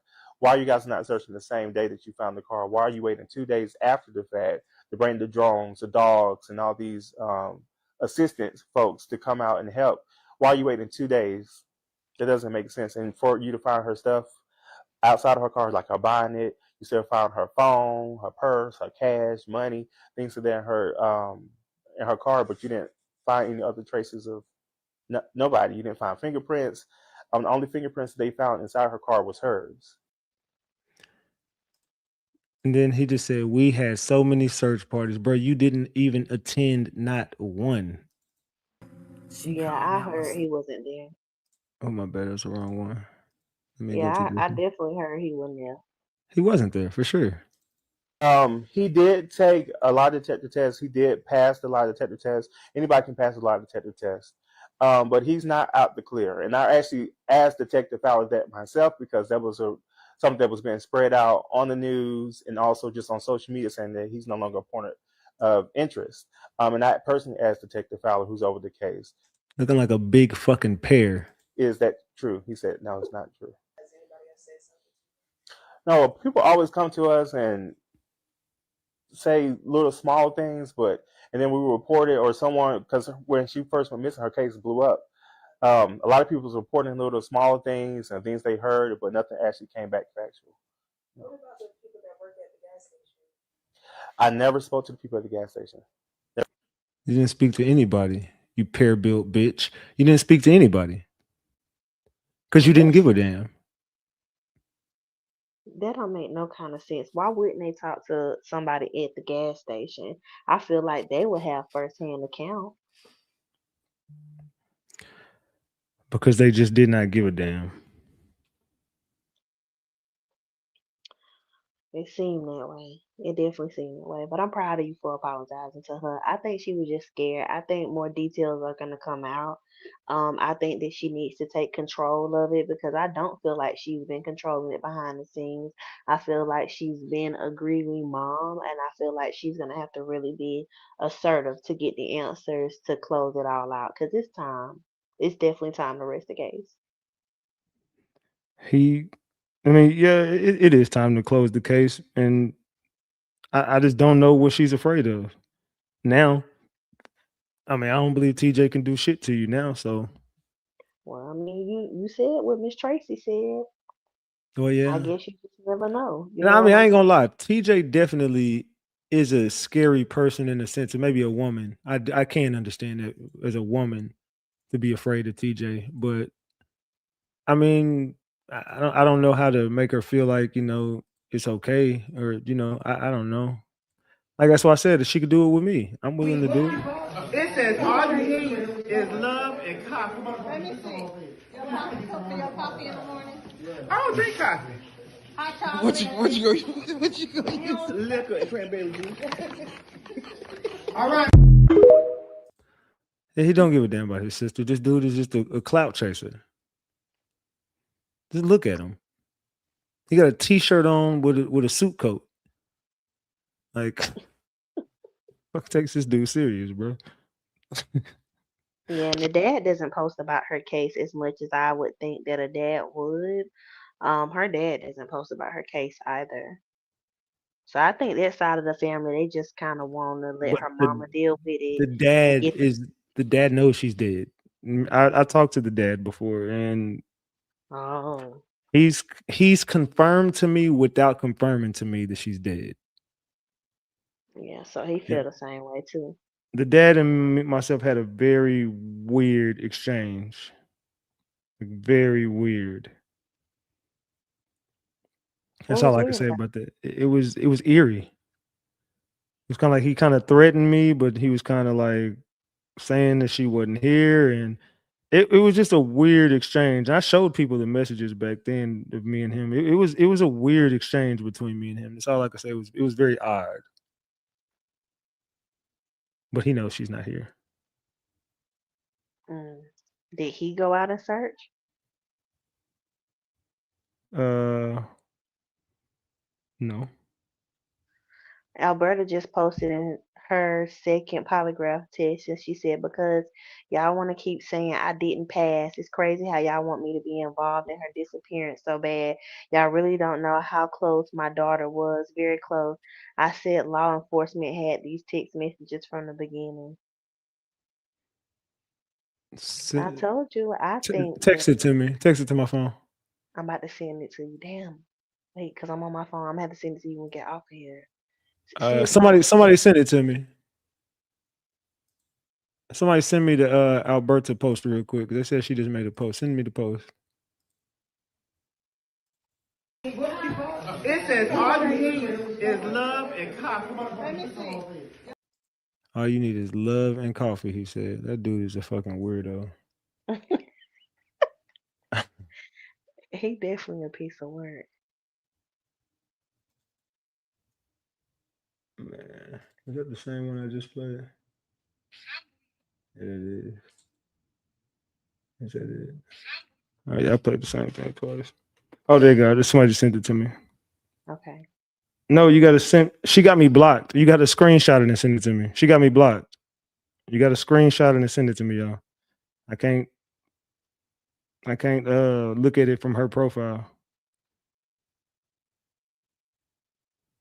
You got to send it to me so I can save it. There you go. Somebody sent it to me. Boom. Thank you. Continue. Now give me a second so I could save it to my phone.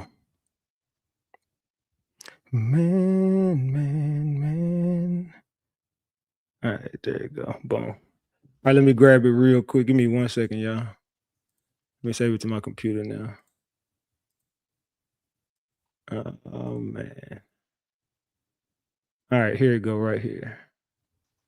Save. All right. Sheesh. All right, give me 1 second while I pull this up. All right, everybody sending it to me. I already got it now. All right, here we go. All right, so, well, you know what? I'm gonna have to do it like this so y'all can zoom in on it. Give me 1 second. Let me just share my screen. Share screen. Entire window. All right, there we go. Let me pull this up now. There you go. All right. She says, because y'all want to keep saying I didn't pass, it's crazy how y'all want me to be involved. She's watching this right now because who the fuck is saying she didn't pass but me up here saying she didn't pass. But anyway, thank you, Alberta. Because y'all want to keep saying I didn't pass, it's crazy how y'all want me to be involved in her disappearance so bad. Y'all really don't know how close my daughter was. Very close. I said law enforcement had these text messages from the beginning. Confidential report. Miss Grace Simpkins was asked the following requested relevant questions on each chart. Questions are shown with the examinee's given answer. Computerized polygraph examination, psychological detection of deception conducted by Andrew Goldstein, LCPE, forensic polygraph examiner, North Carolina license number 370-P, South Carolina license number 069. The polygraphexaminer.com. That's the number. Ethics, integrity, profession. It says, Miss Grace Simpkins, okay, regarding the statement you gave me today, was everything in it truthful? Answer, yes. Was everything in the statement you gave me today completely honest? Answer, yes. Professional evaluation. It is in the opinion of Andrew Goldstein, multi-state licensed and certified polygraph examiner, that after careful review of the multiple charts collected, that there was a non-deceptive result to the truthfulness of the specific issue questions above about the statement presented. A statement format was utilized after an inconclusive result with the direct questioning. To whom it may concern, let me research exactly what the fuck that means. Give me 1 second. Because you sending me some shit, dude. I'm gonna find out exactly what you just sent me means. Hold on, let me take a picture of this. Boom. All right, let's find out exactly what that means. The page appears to be a conclusion page of a polygraph lie detector examination. Here's what it says. The examinee, Ms. Grace Simpkins, answered yes to both of these questions regarding the statement you gave me today. Was everything in it truthful? Was everything in that statement you gave me completely honest? The examiner Goldstein concluded after reviewing the polygraph charts, the results were non-deceptive, meaning the test did not indicate deception. When answering those questions, the report also notes that the examiner used a statement format because there was an inconclusive result with direct questioning. A non-deceptive polygraph result means the examiner believed the person's psychological responses were consistent with truthfulness regarding the statement they gave. It does not independently prove that the statement is true. The polygraph measure psychological responses such as breathing, heart rate, and sweating, and their reliability is debated. For that reason, many courts either limit or do not allow polygraph results as evidence. One detail that stands out in the sentence was statement format was utilized after an inconclusive result with direct questioning. That means the examiner initially asked direct questions, but those results were inconclusive. So they switched to having the examinee affirm the truthfulness of the entire written statement instead. Yes, it's her. So put it in urban terms. What that mean? Hold on, we're not done. Oh. They said the mother's polygraph. Here's how I'd interpret it. The examiner concluded that she was non-deceptive. In other words, according to this examiner, her psychological responses were consistent with telling the truth when she affirmed that her statement was truthful. There was an earlier inconclusive result. That's an important detail. The report specifically says the direct questioning format was inconclusive. So the examiner switched to a statement test where she affirmed that the truthfulness of her overall statement. This is not proof of what happened. It supports the examiner's opinion that she was truthful during the test, but it doesn't independently establish that the facts of this case. Investigators would still look at physical evidence, witness statements, and phone records, forensic evidence, and other corroboration. A fair way to explain to your audience, it says, according to the examiner, Alexis Ware's mother showed no signs of deception when she stated that her statement was truthful. However, the report also reveals that the original direct questioning test was inconclusive, so the examiner changed the testing format. While supporters may view this as evidence of credibility, a polygraph is not considered proof of the facts, and investigators typically rely on corroborating evidence rather than a polygraph alone. One thing, so could she still be lying? Let me ask that.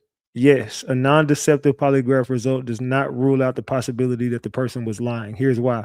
A polygraph doesn't detect lies directly. It measures psychological responses such as heart rate, breathing, and sweating that the examiner interprets. A person can receive a non-deceptive result and still be made false statements. Likewise, a truthful person can sometimes receive a deceptive or inconclusive result. The report you shared is the examiner's professional opinion, not an independent verification of if the statement was true. In the particular report, there's another point worth noting. The examiner wrote that the direct questioning test was inconclusive, then switched to a statement format. That doesn't mean the examinee was lying, but it does mean that the initial approach did not produce a clear result. So if you're discussing this on a live, you could just say, the examiner concluded that Alexis Ware's mother was non-conclusive during the polygraph, but that does not prove every part of her statement if it was true. Polygraph results are considered investigative tools, not definitive proof. And the original direct questioning test was inconclusive before the examiner changed the testing format. So basically, they were asking her questions and she could have been lying. So they changed the format of the test and then asked her just direct statements instead of questioning her. And the statements came back as if she wasn't lying, but the questioning part they couldn't tell. That's what that means. So basically, she could have been lying on the question. Yes. Oh, I don't think she was lying. I don't. And I believe that her and Alexis is close. I do. I'm not saying she I was lying or think not, but it's just a I don't know. I just don't believe that she was.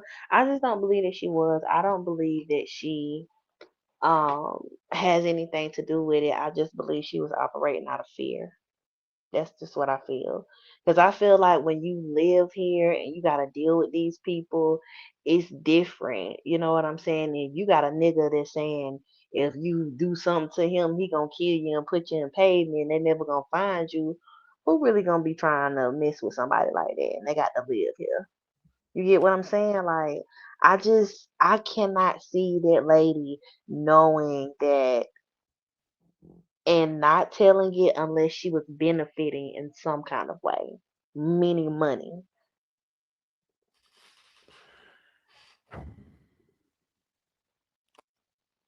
Just can't see it. I'm not sold. You're I not s- so. No.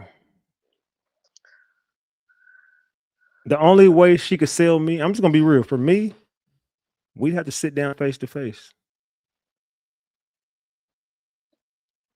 That's the only way that I would be able to.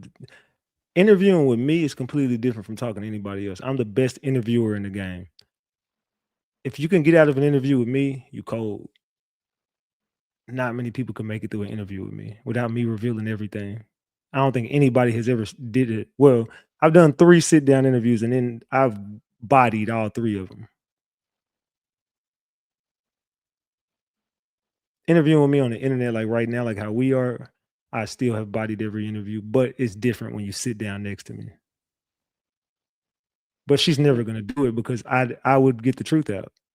Yeah, she's not gonna do that. I definitely got from the cards that she would not do that because she feels like your viewpoint is very one sided and you're not looking at things from a broader span. That's what I got in the card. So I don't think that she would sit down with you. I I definitely view everything from a broader I viewed everything from the truth because everything that I said came out to be true. You can't name one lie that I told. Everything that I said was factual. They just don't Yeah, no, like it's what I fine. they don't like because I said Alexis Ware was a setup chick, because I said that she was doing a lot of fucked up shit. It was true. I didn't lie. She was. Alexis was into a lot of shit. I told her she was very vindictive and manipulative, and she was a snitch. All that shit was true. She was about to take TJ down before she died. TJ beat the hell out of her, and she was very vindictive and conniving. True. Everything I said about her was true. Everything I Well, said about the when family was people true. Well, when people go missing and shit though, or they die, people don't want like the bad side of the person to come out. So, you have to see it from that side too. They don't want people to know that this person was in the stuff. But I thought that it was very important to the case to talk about some of the things that she was mixed up in to explore all the possibilities and not just honing on him. So they have to be open to the fact that if the public is aware of something going on in your family, people are going to speculate. People are going to come out and tell stories about you. And honestly, you wouldn't have been able to tell none of this stuff if people that were close to them did not tell you. So they can't really be mad at you. They have to be mad at the people that told the information. Because she had friends up here making it seem like she was losing her mind, actually. Yeah, and Alexis wasn't losing her mind, and that lottery ticket story was fake. They literally covered up what happened to her. Oh, That's the I knew weird that part. was fake. They Oh, I knew that. literally covered up everything that happened to Alexis Ware for what? Like that's the part I don't get. Why did y'all lie about everything? Why did y'all cover it all up? Yeah, I knew that was fake. I knew that was a lie. I told you that that night when I was like, Ratchet, that is a lie. But it was just so much going on. I wish you didn't delete the lie, but I'm glad that you did because I was cussing her out. But